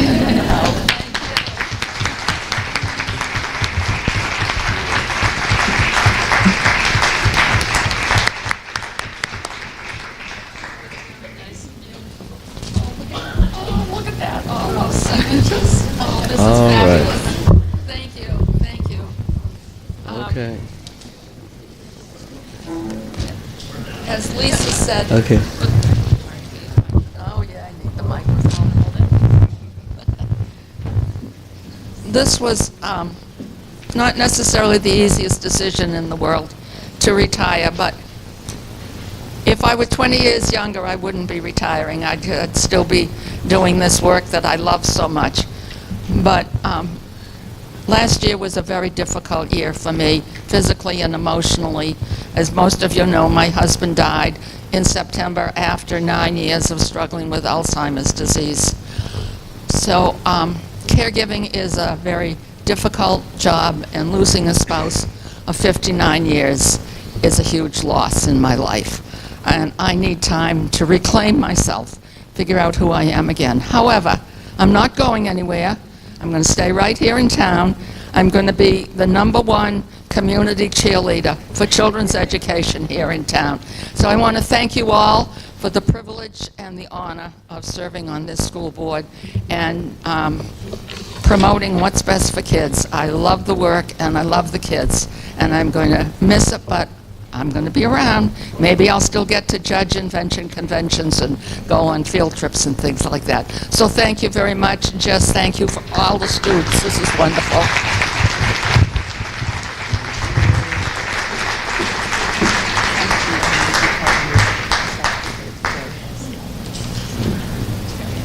Okay. Thank you. Just a little weather update.